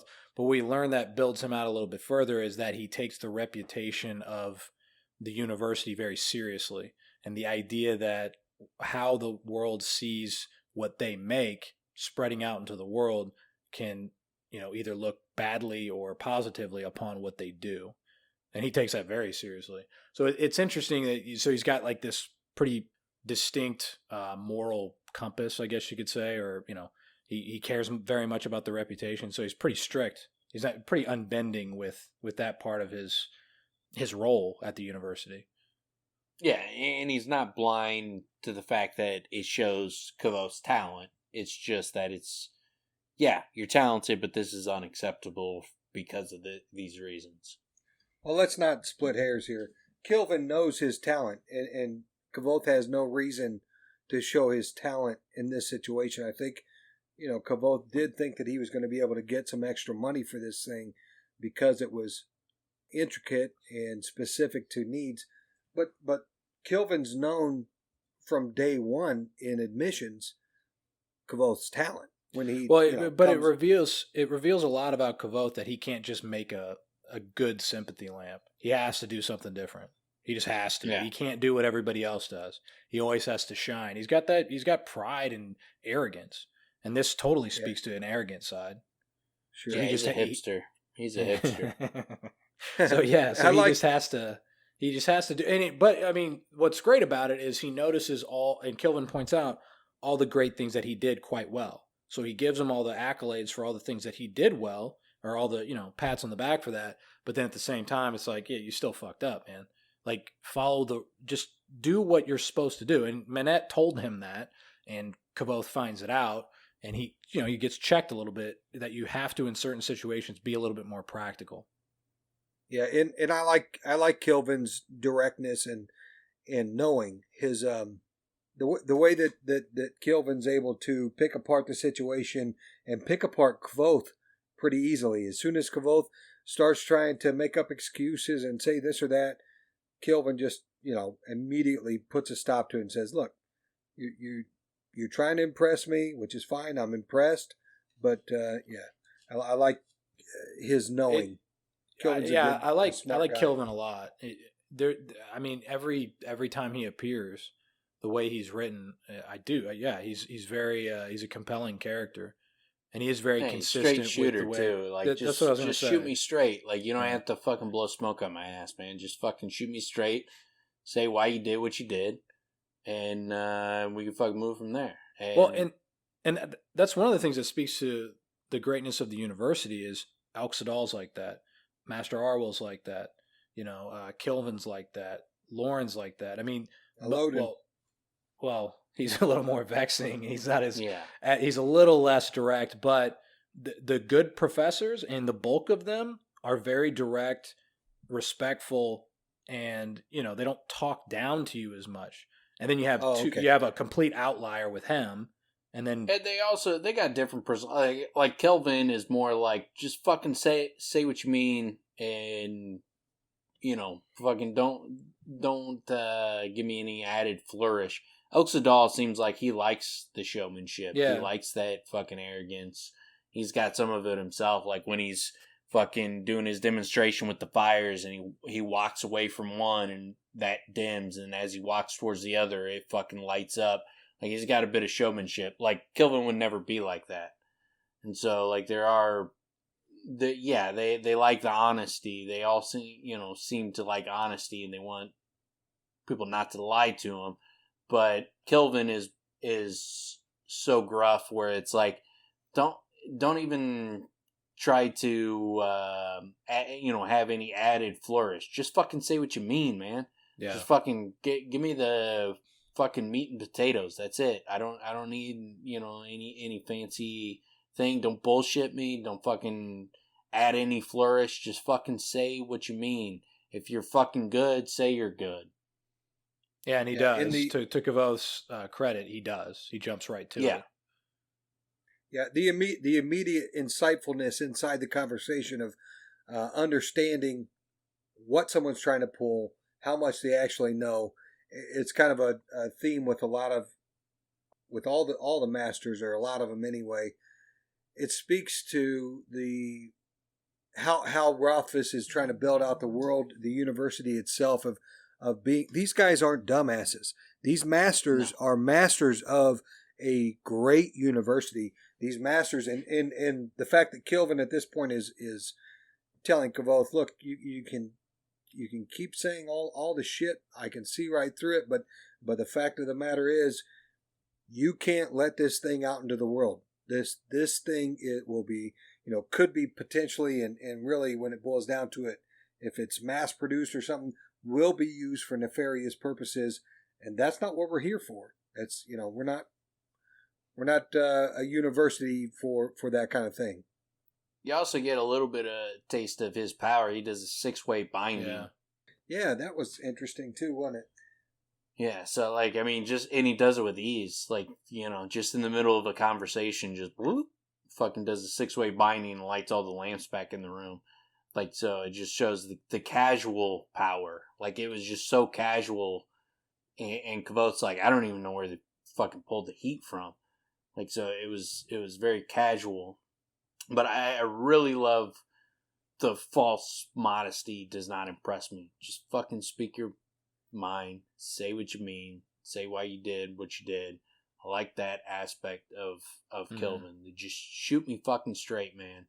Don't fucking give me the fucking song and dance. Just fucking shoot me straight. I know why you did what you did. Just tell me why you did it, because I already know. You gotta love the honesty it pulls out of Kvothe too.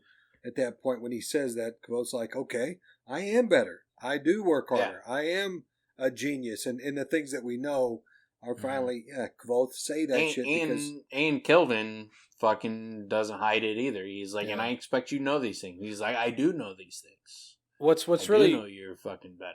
What's really great about it's a perfect way to put Kvothe in this situation, because this totally makes sense that he would do it this way. He would prove how great he is, how adept he is, how great an artificer he can be, but still make a bad judgment call on what he makes, on what he produces. So then he can't sell it. So then it's like, well, but your judgment is still flawed. And this has been happening to him since he got there. That's why he keeps getting on the horns, right? I mean, he's got his tits with Ambrose, but even still, I mean, every time so this happens like every time he gets promoted. Every time he gets a promotion, it's with a setback in some way, shape, or form, right? He gets whipped for it every time. Yeah, yeah.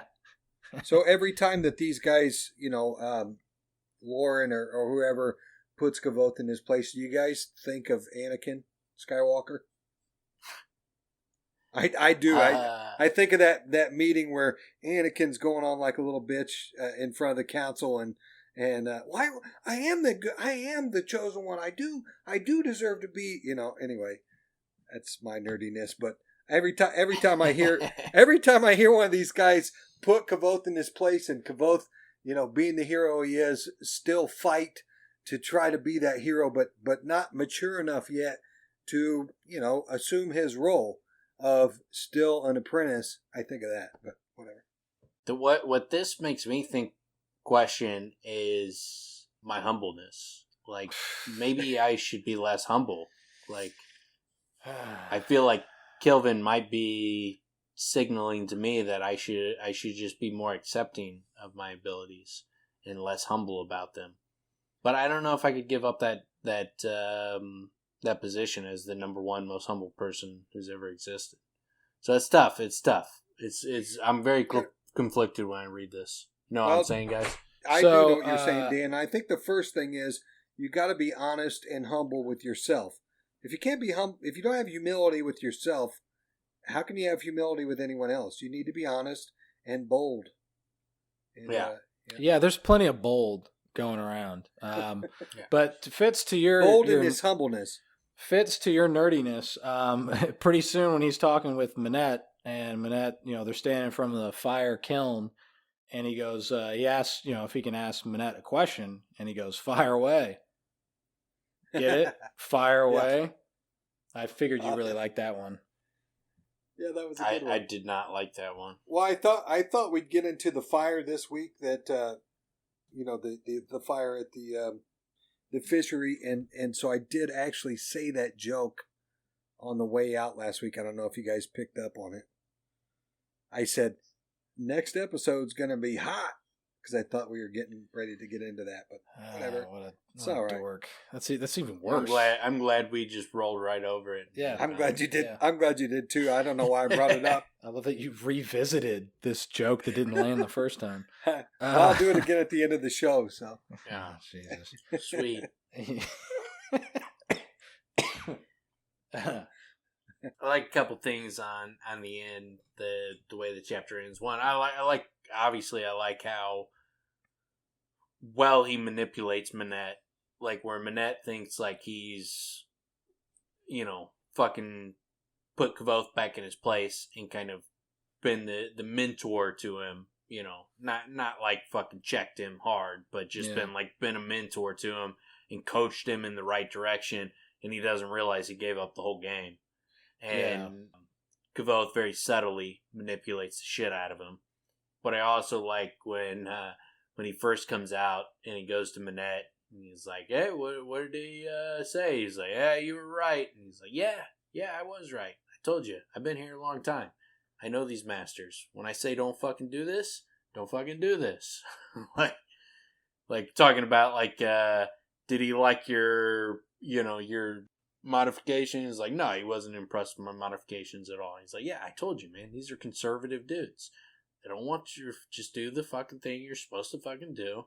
Don't fucking put any fancy spin on it. They want you to just fucking dribble the ball.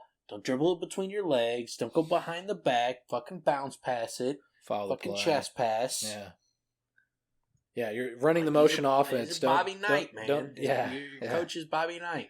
Yeah, you're Bobby supposed Knight to doesn't play that shit. Yeah, you're supposed to bring it up, go to the corner, pass to the power forward. You're not supposed to do one-on-one right now. Yeah. But yeah, he goes one-on-one for a Allen Iverson hook shot and the key. Yeah. But that's Kvothe, man. Can't help so. Yeah, it went in. But yeah, exactly. And then he manipulates shit out of him, gets the information that he needs out of. I mean, obviously he was hoping that Manette would, tell him the secrets, but he probably deep down knew Manette was not going to tell him the secrets. And still he got what he needed out of the information. Once he got that information, then he was like, all right, now I'm going back into Kilvin's office. I'm getting my fucking lamp because I'm going to find this fucking place. This lamp's going to come in handy. It was really well done. It was really well done too because he plays to his ego, and he lets him crack his little joke like Fitz likes to do. And then, would you say you know the university as well as anyone? As well as anyone alive, all the dirty little secrets. And it's like, so if you wanted to, could you get in the archives? Well, yeah, I could, but I wouldn't. It's like, that's all you need to know.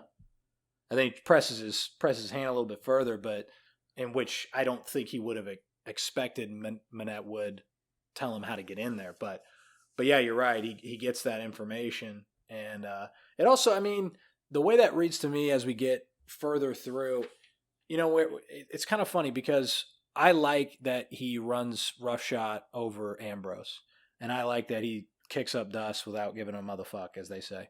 But when it comes to this type of thing, it kind of bothers me that he's willing to be so reckless. Because he's not lying to him. He gets caught, that's it, you're done. But he's reckless with, well, I'll just do it anyway. I'll figure it out. I'll figure out a way to do it. To me, it seems a bit, because this is what he's been looking forward to his whole life, is to be able to have access to the archives. He screwed it up already, and he's willing to take a risk to then get himself completely banned for what could perhaps be the rest of his life. It doesn't bother me too much because he, when he has money and he has a way to continually pay his tuition, he becomes less risky. He wouldn't do that now. Like at the end of 2 books, he wouldn't fucking take that same risk. It's only in his position where it's like, you always have to take into consideration why he's there. He, deep down, the reason he's there is because he's trying to gain information on the Chandrian, the Amyr. He wants to get revenge against the people who murdered his family. So I can understand someone who would fucking put their nuts on the line and fucking take big risks to gain the information that they need. And so they locked him out of this place that he wants to get into to find the information to avenge his family. So it makes sense that he's willing to take risks to get back in there when he thinks like he might not ever get another shot at this again. Well, I'd like to hash that out a little further, Dan. So, yes, that also, remember that even before his family was killed, when he was back with Abinthy, the one thing he wanted in life was to be able to get into those archives and read the books, the endless books. So him, what we end up finding out, him finding a passageway through the underground tunnels and stuff to get into the archives, use his little lamp and have full access to them. He can't lose that access. You know what I mean? At this point, his two biggest goals in life, to get into the archives, and now, because his family's dead, by the hand of the Chandrian, to find out as much about the Chandrian and the information being inside the archives. And compound that with the fact that he continually, and what he says is, that he doesn't know if he's going to be there for another semester because he doesn't know if he's going to be able to afford tuition. So, what Kvothe is doing is exactly what his goal is, and that's gain admission into those archives, or I guess gain access to those archives by any means necessary, and he's working towards that goal. Yeah, it seems perfectly reasonable to me. No, I mean, I get it. I'm just saying I think he's taking risks he doesn't necessarily need to take. I'm thinking what Manette is saying is it could be taken, with a little bit more weight in the fact that, dude, if he just waits a little bit longer, he could get free access. He doesn't necessarily need to rush to it. And I get he's got the pressure of Devi and tuition, and then that's what also brought to mind. That's where my thoughts came from, was from this exact moment where it's like, well, but he could appeal to Kilvin, or he could, if he doesn't want to appeal to his friends, he could appeal to Kilvin. He could appeal to, Arwill. I mean, they kind of all are showing interest in him being in the school and being under their tutelage. So I just feel like there would be other options for him that he's not even open up his mind to consider.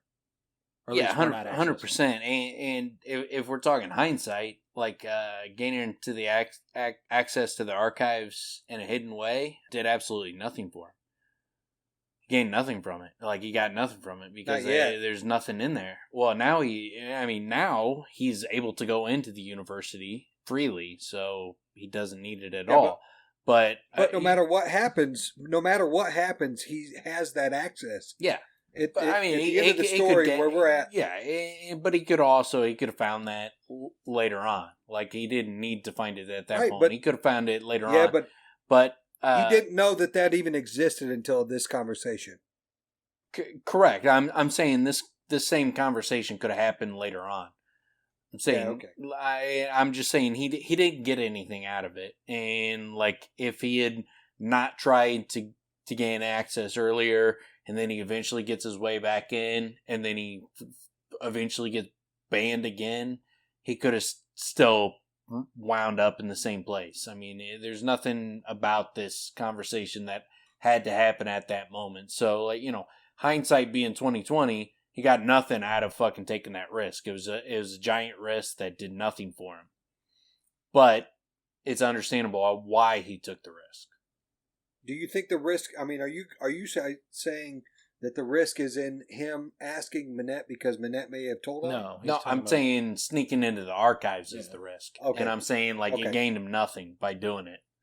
Yeah, no question about that. Yes. I mean, but where it's placed here, it gives Although a pretty he almost exciting saw foreshadowing. fella naked. And true. He really fucking screwed the pooch in that situation. Like, for all the talk about, like, him failing with Denna, like, him going to fella's room and she's naked except for she's got a bed sheet around her, and she's like, "Do you want to come inside?" And he's like, "No, I just found my way into the archives and I'm super excited about that. And so you go back to bed, and I'm going to go home and fucking spank it to my access to the archives." Like, he really fucking screwed the pooch in that. His display when it comes to fella and her advances. Of course, same thing when he was at the Aeolian. Yeah, it is. The same thing with that girl at the Aeolian was the even worse with fella, because I agree. Because in like every description of fella makes you think like she's a fucking 10. Yeah, and she is down for some fucking soulless ginger. She comes on to him pretty strong, and he just, it all water off a duck's back type situation. He just doesn't, no reaction. It's pitiful. It is. Fucking Kvothe, man. Yeah, in those situations, I should call him Kvothe. Just in those situations, when he's being a big dork, I'll call him Kvothe. Yeah, Kvothe with the cloak. Kvothe. You didn't even get that. Kvothe is his name. But yeah, that was it for 64 for me. Yep. All right, then. Chapter 65 is called Spark, In this chapter, Kvothe, Sim, and Willem are at the Aeolian. Kvothe explains the method in which he saves back enough complimentary drinks to have a bottle of scutton for the three of them. While they're sitting around talking, Denna walks in, and Kvothe leaves with her after some persuasion. They drink some wine, they eat some bread, they sit underneath a tree and plan out another date for the following day.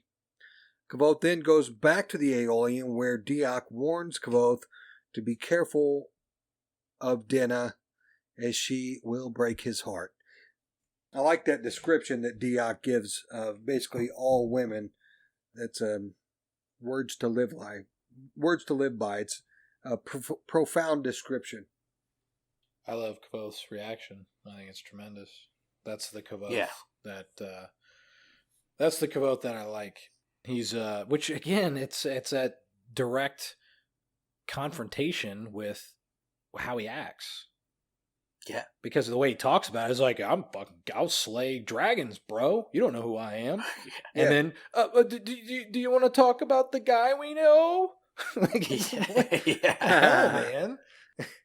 I like at the beginning. I like their system. It's very much like a strip club, which also lends a lot of credence to the fact that Rothfuss was writing this book while he was frequenting strip clubs. The whole, do they do that at clubs? At strip clubs? Yeah, you buy her a drink. You think like every time like you buy a stripper a drink, they're fucking getting trashed? I never bought a stripper a drink. Yeah, What am I, an idiot? It's a thing. No. Yeah, I never bought a stripper a drink. That's for fucking sure. It's a thing. It's definitely a thing, and Okay. It's a lot of overpriced water. It's a lot of give me a cranberry and vodka, and then it's just fucking cranberry and fucking water. Like, Yeah. But it costs like I had a no idea top that- shelf cranberry and vodka. yeah. You definitely That's funny. get man. what you pay for that's there. But yeah, I like that system. It gives you a little bit. Kvothe's still making a little bit. He can still make some money with his gift, which is good. Obviously, it's going to keep him playing, and it still has a way to make a little bit of money. So that's a cool, nice little touch. Plus, it brings in. It's a nice transition to the three of them there to drink together to celebrate, his advancement in the Artificery. Yeah, and I like the dry humor of, about time. Took you fucking 3 months. Yeah. Fucking people thought you were slipping, dude. Yeah. And and then his comment, I thought you guys would be more pleased. My days of being a penny pinch might be coming to an end. And then Sim's like, you stand your ground well enough. Fucking, you might not have money, but you fucking buy your drinks, man. You do what you got to do. Yeah, it's a nice little group here out on the town doing a little drinking.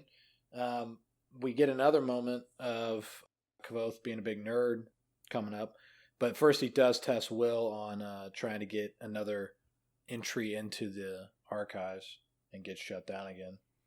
Yeah, see, now I thought this one was a lot more wasted than the one that he did with Minette, because at this point, unless he was really trying and thinking that he would actually put Willem in harm's way, at this point, knowing that there's a secret passage or some secret way of getting in there, and having made the decision that, at least from my point of view as the reader, that he, when he went back and he got the light, it made sense to me there, it clicked there that he was going to be able to use the light to get in.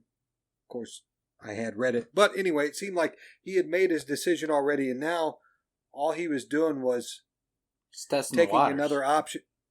Well, but if he was going to take that route, like knowing that there's another passageway, why the hell would he even put it to... Well, he doesn't know. You know, put that on Willem. Well, he knows there's another way in, but he doesn't know where it is. Yeah. And so he's desperate. He's desperate. That's what it's showing, is how desperate he is. Yeah. That he's willing to put his friend in harm's way to get what he wants. He even, like, once he gets in there, he even puts Fella in harm's way.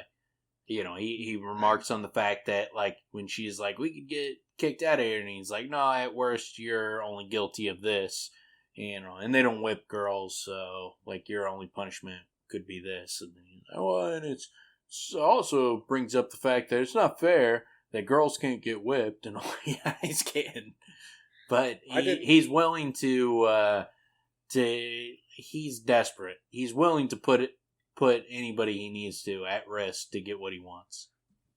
Speaking of his desperation, how could you, I mean, as a college student, how could you even come close to being able to study without having access to the library? Number one.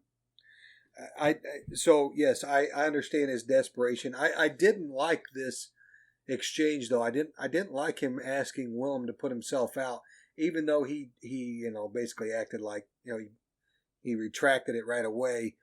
I did. This is one of the few times that I thought that Kvothe's character is in question. I think what he was willing to do. I think he's willing to be a bastard for sure. I also think readers would probably be like, well, why the hell wouldn't he ask his friends? Why wouldn't he ask Will? If Will works the front desk, why wouldn't he ask him? So I think part of a reason to put it in is to show that he does try other things. It's an option at his disposal. But it's also why would you put your friend at that kind of a risk? Yeah. Why would you leverage your friendship in such a negative way? Yeah. Yeah. I would do it with you guys, like, who gives a shit? But Kvothe's supposed to be a hero. Yeah, because I would, like, never fucking help you. I mean, so, like, you'd just be wasting your time. So, yeah, leverage it all you want. You'd be more like Manette. I'd pull my strings and say, dance, puppy. I'd have you unlock the back door there for some delivery or something. I would immediately go and tell Lorren that you asked me. Like, hey, I think Fitz is trying to find a secret way in here. Just keep an eye out for him. Like, I didn't help him. But I know what he's trying. I know what he's trying to do. He's got this special light. Let's write. Yeah. He's got this special light. Let's write him up for conspiracy to commit malfeasance. Well, not malfeasance, to conduct unbecoming. Yeah. You'd be like, don't tell him I set him up, but he's definitely looking for a secret way in here. So when you whip the shit out of him, just don't tell him that he got whipped because of me. So Dan would be like, I just want to let you know, because of how honest I am. Yeah, I'm really an honest guy, and and Fitz is trying to do these dishonest things. I'm really honest, and I'm not. I blackmail. I basically set this guy up through some entrapment. I'm so honest. I'm so honest. The most honest person I'm so you've ever honest. met. I set up this guy. There's never been anybody more honest than me. Oh, Jesus Christ. So when a couple things, he does build how attractive Denna is to everyone with Sim Great looking God. over. What Deoch found. I love the what's that from Kvothe. While he's working that cork in the Scutton bottle, he's managed to get the most beautiful woman in the place again. It's enough to hate a man. So naturally, Sim and Will are looking at who was just described as the most beautiful woman in the world. What's Kvothe doing?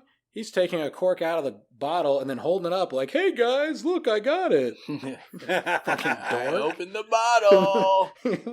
Like a nerd, man. So that was another one where I held it up triumphantly for them to see. Neither of them paid me any attention. Their eyes pinned to the doorway. Yeah, they're looking at the most beautiful woman. You dork. Who cares about your cork? Even before that, he's like, I was working at it, and I managed to get it out, and it made the most satisfying sound. Like, who cares? Yeah, I love Will's reaction too. I mean, his just like he's like, "That's your fucking girl." Yeah, he's like, "Hold on, buddy." Yeah, he's like, "This is the girl you've been talking about the whole time." I'm like, I don't know, buddy. I don't know. You might have fucking stepped up a couple places too high for yourself. Yeah, and it does seem like, I think they get it pretty quick. Like when she starts walking up to him, she first smiles at him the way she always does. And then she's walking up to him and he's hitting the bottle real quick. And Sim's just looking at him like, who the fuck is this guy? Like the fact that he's pulling chicks like this. I picture it like, your friends like telling you like, hey, man, I met this girl. I'm really into her. And then you see her and you're like, hold on, that girl's a fucking supermodel. Yeah, I'd be like, that's no wonder you're into her. Hold on. Like, yeah, of course you're into her, but like, why didn't you give us this information? Like, this would have changed my advice. Like, you probably are fucking, should not be fucking going after her. You're probably biting off more than you can chew, man. Jesus. Like, okay, wait a minute. Change your game plan here. Yeah. Do not tell her how you feel. Play it cool. Yeah. Keep it on the DL. This is going to blow up in your face, man. I would have gave you totally different advice. Yeah, it's a funny transition there. But man, I love when it comes up Sim being like the total girl. Like, that is not the guy reaction. Like, oh, it's enough to make you hate a man. Yeah, no. Okay, like if you're a fucking weirdo. Yeah, I've never understood like my reaction to fucking dudes that can get girls. Yeah, I've never understood not that. Like, oh, fucking hate that guy. Yeah, he fucking gets all the girls. It's like, what? Yeah, no. it's a very weird jealousy so response. Yeah, it's extraordinarily weak, and it shows weakness in the second that you utter it. But every time, I've heard a guy like that where it's like, how'd he get her? He can't get her. It's like, well, fuck nerd, you fucking nerd. I guess he can. Yeah. What are you doing? Like, I always hate that, man. Well, I love it when guys are like, well, she's way out of his league. Like out of your league, bro. Just exactly. Like, I know I said it last week, but it's more of a running theme in my own personal life. Like, is guys hate these guys who get girls or like there's this hot chick going with someone who looks like a dork or is fat or whatever, is ugly or doesn't have money, like, and they're like, how the hell did he get her? Yeah, well, that's why you did. He had the balls to talk to her. I get it. Don't get it. While you're staring at her across the room.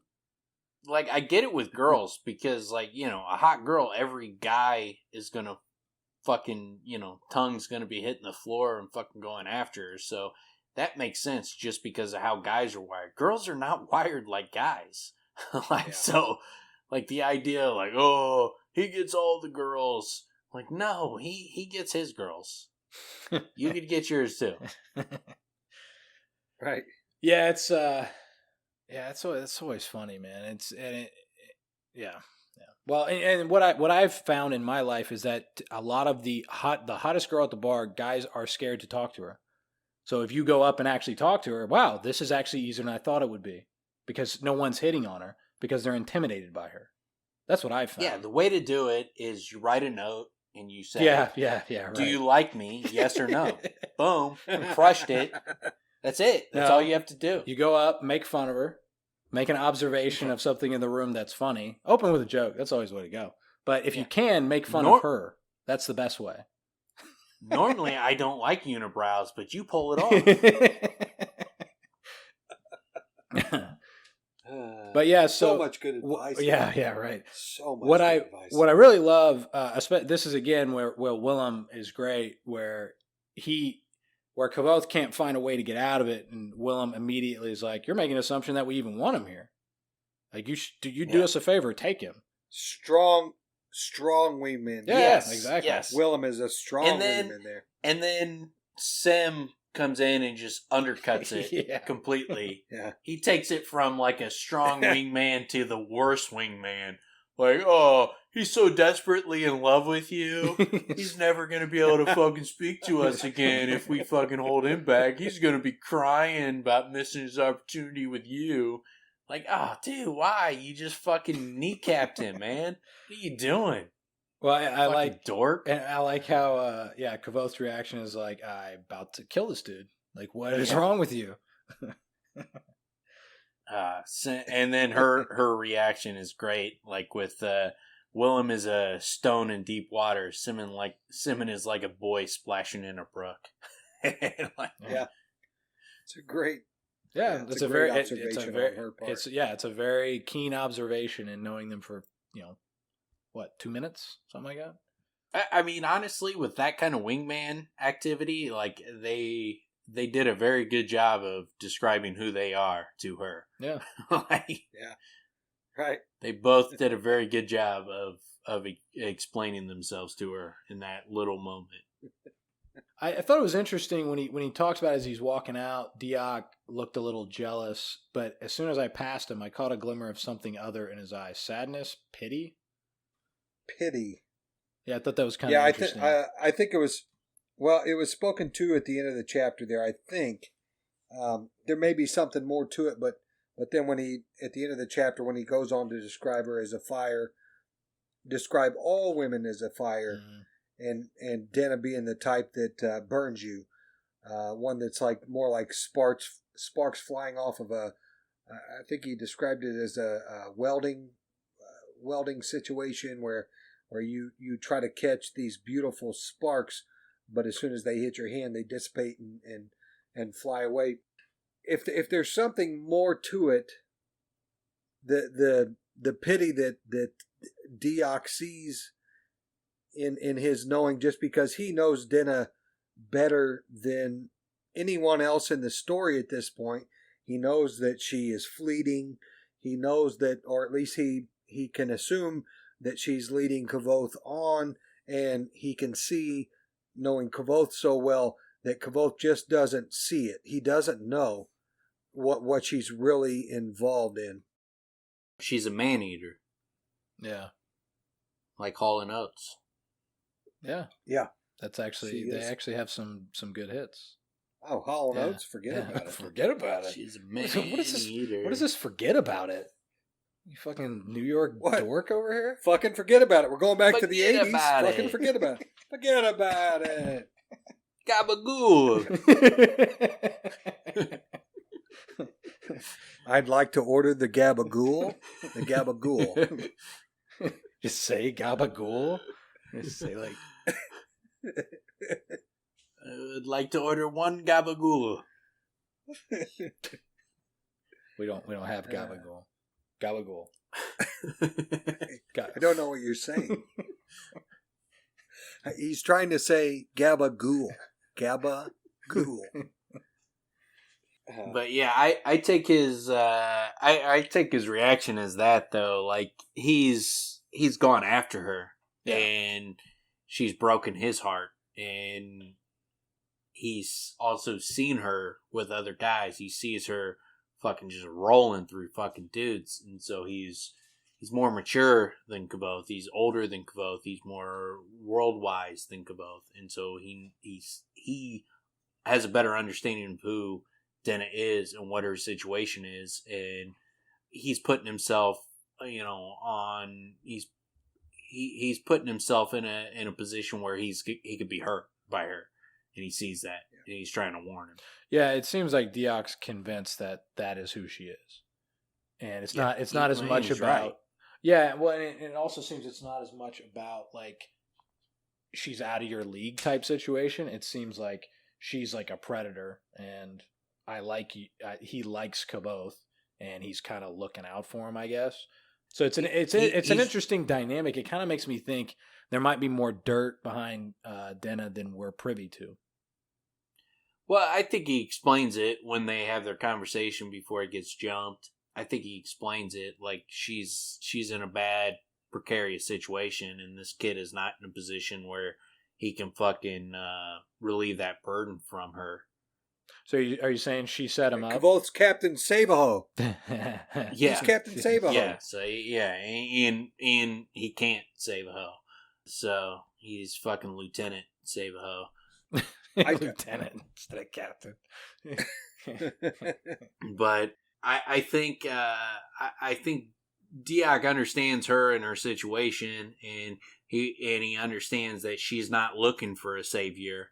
And so what I think Deoch is not understanding is that Kvothe is her equal, and she is Kvothe's equal. And so I think if Kvothe approached her in the right way, not as her savior, but as her equal, and that she was his equal, I think it could go somewhere positive. Well, I think it could be like if he had like had he gone to her to Aeolian, and he had just fucking been by her side, and they just been partners in crime. Yeah, like you said before, they would have like been fine. They team up and just roll people. Yeah, where Kvothe runs into problems is he starts looking at her as a girl to save, and that's where he makes the misstep. She's not looking to be saved. She's looking for fucking someone to be her partner in crime, not to be her savior. Yeah, it seems like she wants an equal, and it seems like what ends up blowing up in his face is when she always goes back to is, you're just like all of them. And that was always the risk, and that's when it blows up in his face, is when she says, you're just like all of them. You know, so... Yeah, you want to save me. Yeah. Well, before she goes to Aeolian, he's so hell-bent on going to university without realizing he could have... Wait a minute. Aeolian's where she went. Yes. Right after their... Correct, okay. Yeah. So what I'm getting at is Kvothe could have gone to admissions right after that and actually kept and saved her ass before she even got into in this chapter or maybe it was the one before, she goes into explaining that Denna rather than Diane, what she's going by, or Denna, is a girl that is an innocent person. Yeah, before it seems like she lost her innocence in Aeolian. Right. Or in that time. Yeah, prior to him meeting him, going off correct. to just like him, that she was somewhat innocent, just like him and Tarbean. Well, although he lost it before that, but they both went through hell. It seems like in that 6 months, and completely changed. Yeah, and I think he would have been fine had he been like, instead of like, look, I can't go to Aeolian, but come to Amyr with me. I don't have anything. I can't take care of you, and you don't need me to take care of you. But I think we could work it out. We'll figure it out. It's funny. I think if he had approached her that way, I think it would have been fine. Well, not like I'm going to save you, or you even need me to save you, but we like each other. Let's fucking work it out together. Well, it's really interesting because you put it that simply, and it doesn't seem like he sees it that simply. You know what I mean? Like he can't get past the I have to be the provider situation. He can't get his mind past that. And that's all he needs to do, to a degree at least. It seems like if he could just do that, he would be in better graces with her. And he would be an option for her, because the way that he's approaching it, it seems like he's not an option because he's just like everybody else who's trying to be that guy, and that's not what she wants. Yeah. She doesn't need a fucking savior. She just needs a fucking partner in crime. Which is really interesting. That makes such an interesting, again, dynamic for her as a character, because they're all doing what they think women want, which is provide and take care of me. Not only that, but it's within. Me. But that's not what she wants.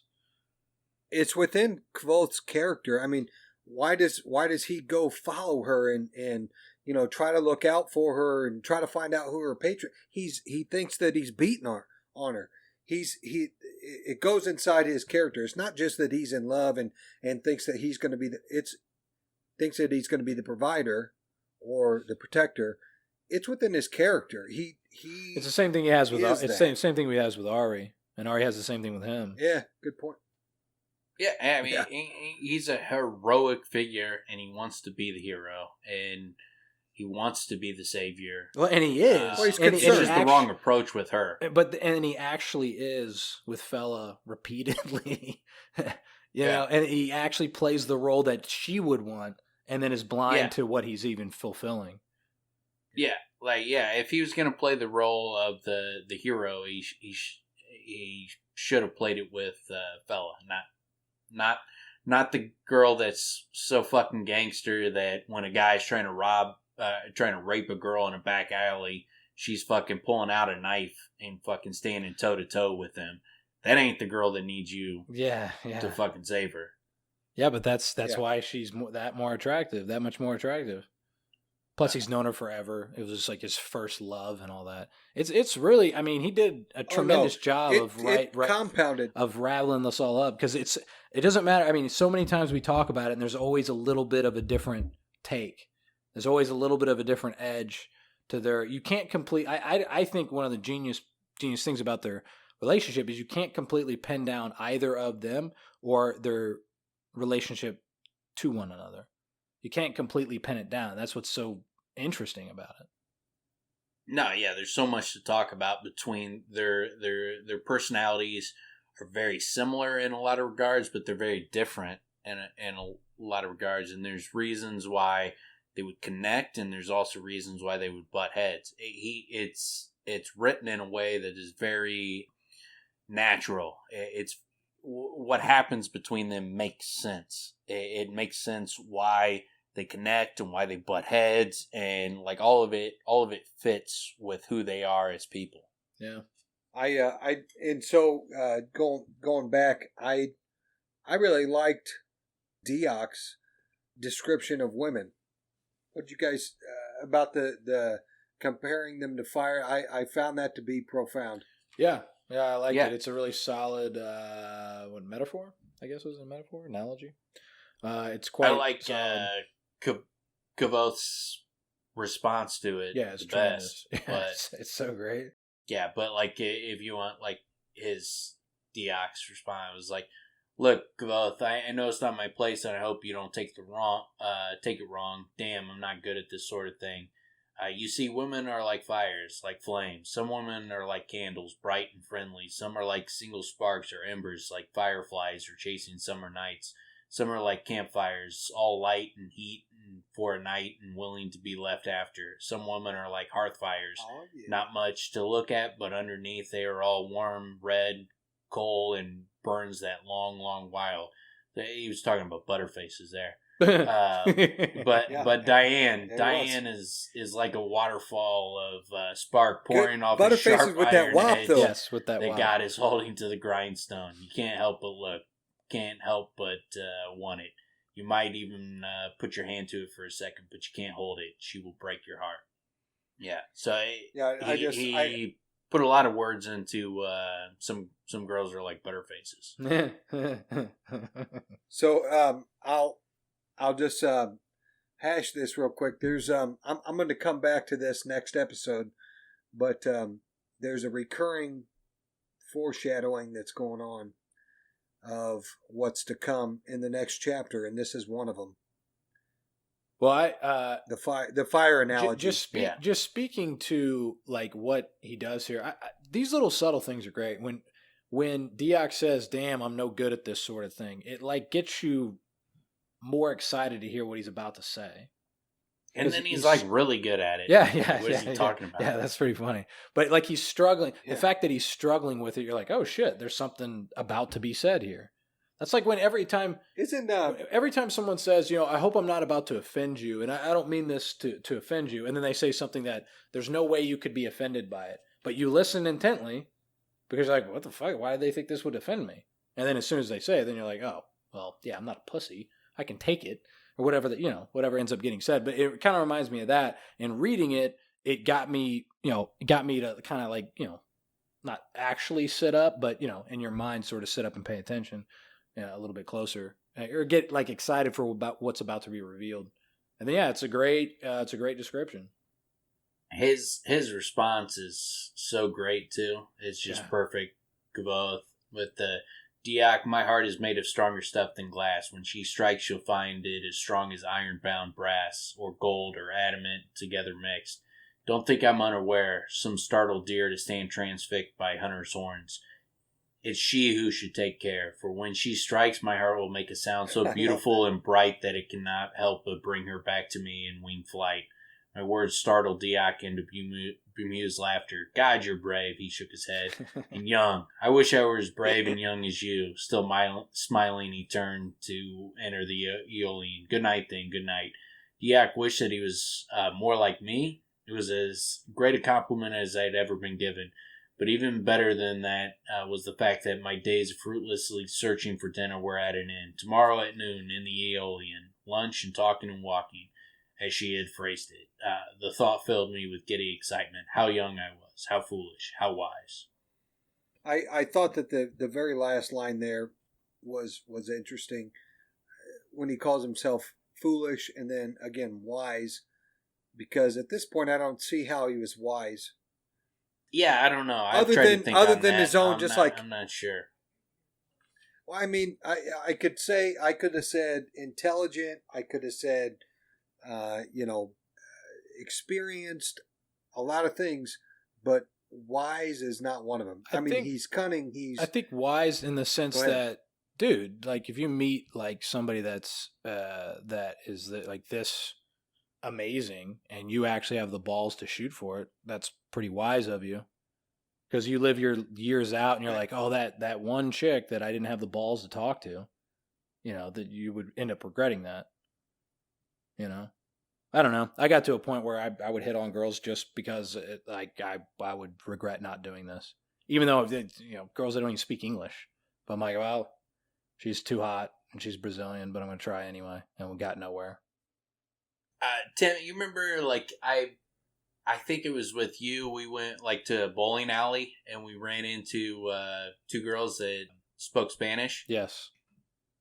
Yeah, they didn't speak a lick of English, yes. And somehow, like, I picked them up, like, I got their number and got them to come hang out at our place. I do remember, like, yeah. At a later time. Like, we couldn't even speak to each other. Yeah, it was could not have a conversation. Like, she didn't speak English, I didn't speak Spanish. Like, somehow, like, to transport myself back to that mindset where, like, I had that kind of balls that I was going after a girl who I could not communicate with. Like, I can't even imagine, like, the confidence, like, I had at that age. Apparently, yeah, I had it. I remember literally, I was like, I was trying to use Spanish because I was in college at the time, and I was like, I have a Spanish test coming up. I was literally like having to study for this shit, but I wasn't actually learning Spanish. I was really good with flashcards, so I just remembered terms. So my teacher thought I was the shit, but I couldn't speak for a lick. So I was like, go ahead and speak, and I'll see. And then they started, and I immediately stopped them, like, hold I got nothing. Yeah, literally. I mean, I was literally trying, and I was studying Spanish. Start showing them flashcards. Yeah. And I was just like, and they just looked at me like, what the fuck? I was like, yeah, I got none of this. Siete. Yeah, there's nothing happening in this conversation that I'm picking up. But, yeah, that's funny. But, yeah, I mean, I hit on Pam, Pam from The Office. I saw her at Ralph's. I went in. My pickup line was it was something along the lines of, I don't want to make you uncomfortable, and I know you're probably not the person that may know the answer to this, but wax paper, parchment paper, like, what's the difference? So I just went in with that. What'd she say? She kind of laughed, and she was like, "Yeah, I don't really know." And then I made a comment about the Boston Red Sox because she was wearing a Red Sox hat, and she was kind of giving me a bit of the cold shoulder. She was cool, but yeah, the vibe wasn't. She wasn't feeling me. But I had to try. She was there. I would have loved to have been a fly on the wall at that. You had to try, Dan. Dude, where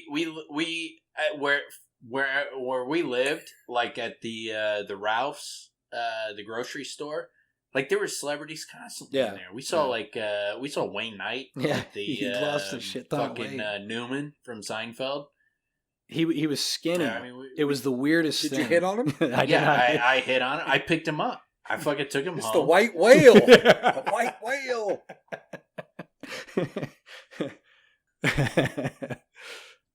Yeah, that was that Ralph's. We used to see all kinds of people.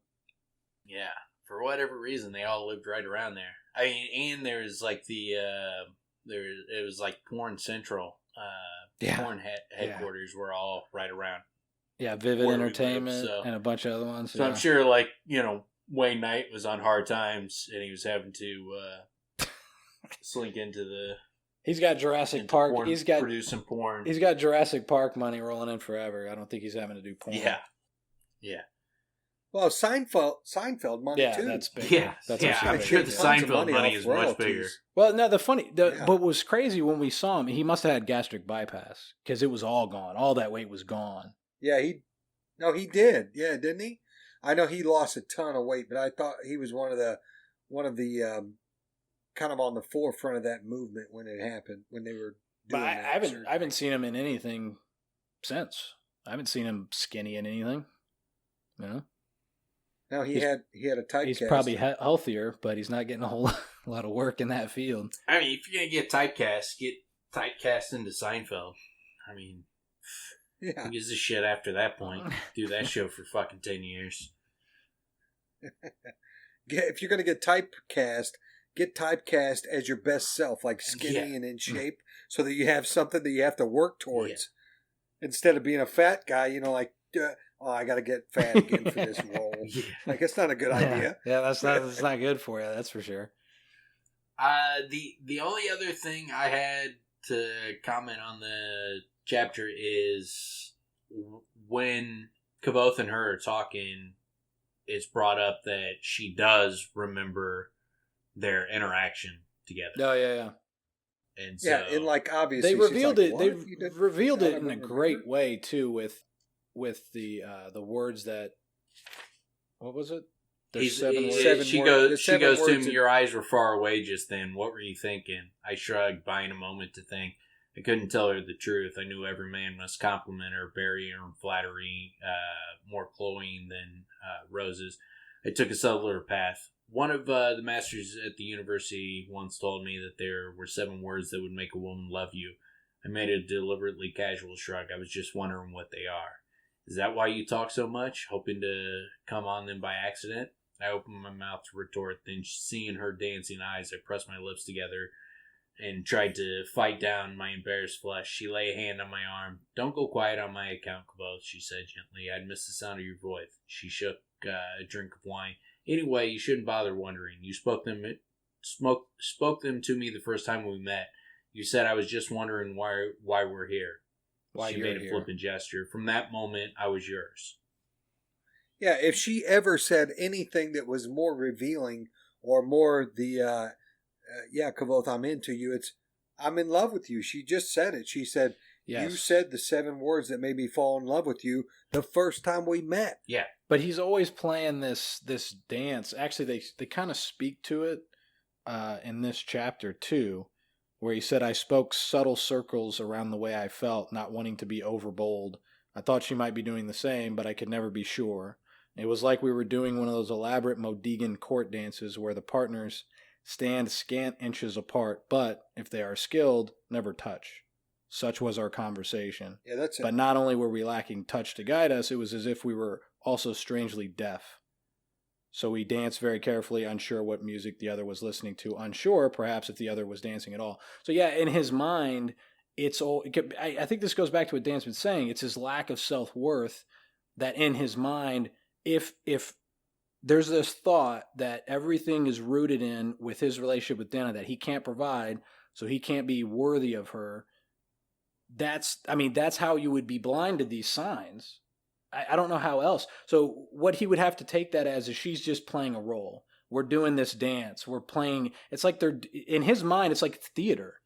So they're kind of like fucking around doing lines back and forth, doing lines, but performing lines back and forth, but not, being genuine with each other, which sucks because I kind of in a way that takes like a lot of the luster or the punch out of their relationship altogether if it's not even meaningful to him. You know what I'm saying? No. I took it a totally different way, Tim. And I thought it was a really great description of what he and she are doing, because if you think of a dance, I don't know what a Modagan dance is, but if you think like of break it down. It's twerking. Okay. If Yeah. you think of a Like a girl twerk twerking, where nobody's but touching. not touching. I've Just seen- like really close, but not touching. So I've seen. So I thought of it more of a salsa All right. dance, No, okay? no, well, hold you're on. totally wrong. So- It's twerking. Wait a minute. Let me explain, okay? Because in a salsa dance, they seem to not be touching I've at seen- all. I've Obviously, seen- there can be touching in a salsa dance, but think of a salsa dance where they're not touching, where it's so. I've seen what I've I don't seen. know. I don't No, wanna I've get seen what too he's. into it because you guys are. I've seen what he's describing. I don't remember what it was. Probably like an old movie, so Dan wouldn't have ever seen it. But something where like literally the objective is to be as close as possible, but to not actually touch. And I think I've either just- read to about be I just that told you perfect guys in your it was rhythm. twerking. I don't know why we're continuing Yeah. to hash this out. Yeah, I explained It's it. the electric slide. That's But what we they're keep- doing. They're doing the electric You and I- slide. They're doing the Harlem Shake. That's what this is. It's just the Harlem Shake back and forth in front of each other. I'll quickly say that as we've talked about how they go back and forth seamlessly, and they never kiss, they never leave the surface, or at least very rarely. But it's so perfect between the two of them, and then to add another level to it, him saying to you that they're both deaf is saying, but they both don't realize that they both love each they other. play on this delicate balance of being intimately superficial. At times they're being intimate and genuine. At times they're playing a role. There's like a superficiality to it. Careful. Yeah, very careful and poised and like. It's not superficial. It's careful. They're not superficial. They both want it very much. They both love each other very much, but they're so afraid that they have to be careful about it, and careful not to touch. It's like they're walking up to like a deer and trying to get close enough to fucking pet the deer, and scared but that every neither step will they ever they pet make, the they're deer. gonna fucking startle it, and it's gonna fucking run away from them. So Yeah, neither pet the yeah. deer. They just get Yeah. close. Popcorn in hand. The I deer had a is friend like that got bucked by a laying deer. on his back, spread eagle. Come pet me, man. And come and get it. Jeez. The only other aspect of it that I wanted to bring up was when he was like, he is super nerdy. I remember your name, Denna. It sounded good to say it to her. Why did you take a new one? Or was Denna just the name you were wearing on the road to Aeolian? And she was like, I'd almost forgotten her. She was a silly girl. She was like a flower unfolding. I stopped being Denna years ago, it seems. So I think that gives a possible hint that she might be going into the Fae or something like that. Like, she feels like, because it's been 6 months at this point. Or not 6 months, half a year. So it's been like 4 months in their world. So half a year. And in her mind, it's been years since she's been Denna, since that girl he met on the road. And like when he sees her, it seems like she's older than when he met her on the road. It seems like she's a more mature fucking woman now versus, a younger girl back then. So it's possible that the reason she consistently dips out is that she's going into the Fae. She's like literally dipping out. What's she doing there? So, and that's one of That those makes sense. hints is that she looks, when she hears about Denna, she doesn't think about it as this was half a year ago. She thinks about it as this was years ago. They find their way to Greystones on multiple occasions, the two of them. Yeah. That happens quite a bit. That too. That's both good points. I like the fact that she tells Kvothe that she wants to go. She wants to be called Denna by him.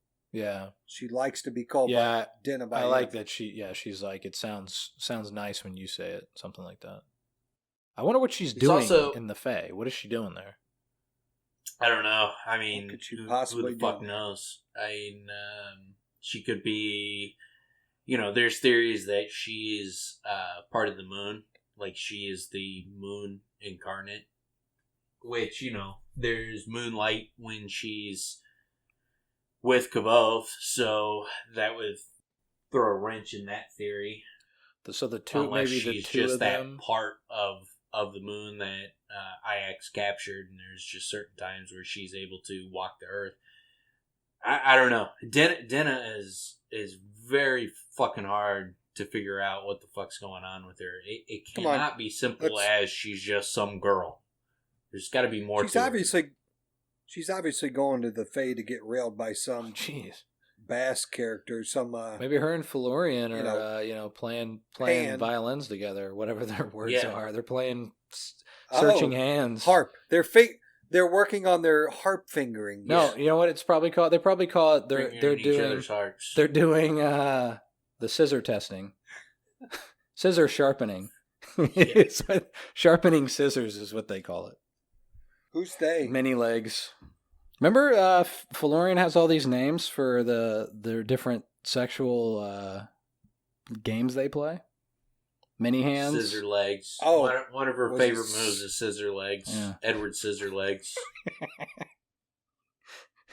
Edvard Scissor Legs. Man of many scissors. Is this going to make it to the final cutting floor? It's so perverted. What? What's the problem? So perverted. Well, what else? I mean, does she have a franchise of like a fast food dealership or a fast food place in the Fae? Is that a thing? Do they do that there? What do you mean? Yeah. She's got I don't get it. She runs a bunch of Jack in the Boxes. And, she's a district manager. Jack in the Box? She's an entrepreneur. Jack in the Box? She's like a district manager of 4 Jack in the Boxes. This is all she focuses on when she's in the Fae. It's like the new ad campaign. That's how she's making her money. The new ad campaign by managing a Jack in the Box for the 99-cent taco. Guy, we got this big new ad campaign going for these 4 stores. I need everybody on point. 99-cent tacos. Now you get them in a package. You get 5 for $4. That's the deal. Yeah, I like it. She's dressing up with the clown head. They don't even use her face. She's literally the moon. Because it's like a moon. Yeah, right. She's got that moon clown face. And that's why everybody thinks she's the moon. It's like, nah, I'm the Jack in the Box. Common mistake. Mistake. She's a district manager. Jack in the Box is not a euphemism. Me and Florian are nothing. She showed me how to make snowflakes with scissors. You guys are way off.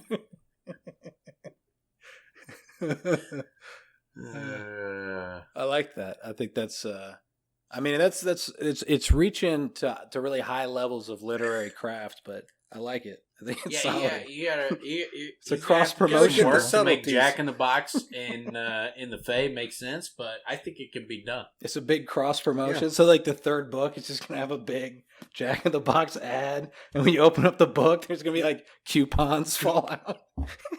Yeah. He's just selling Jack in the Box. He fucking got a monster fucking contract from Jack in the Box, so that's what he makes her as a Jack in the Box franchise owner out of the Fae.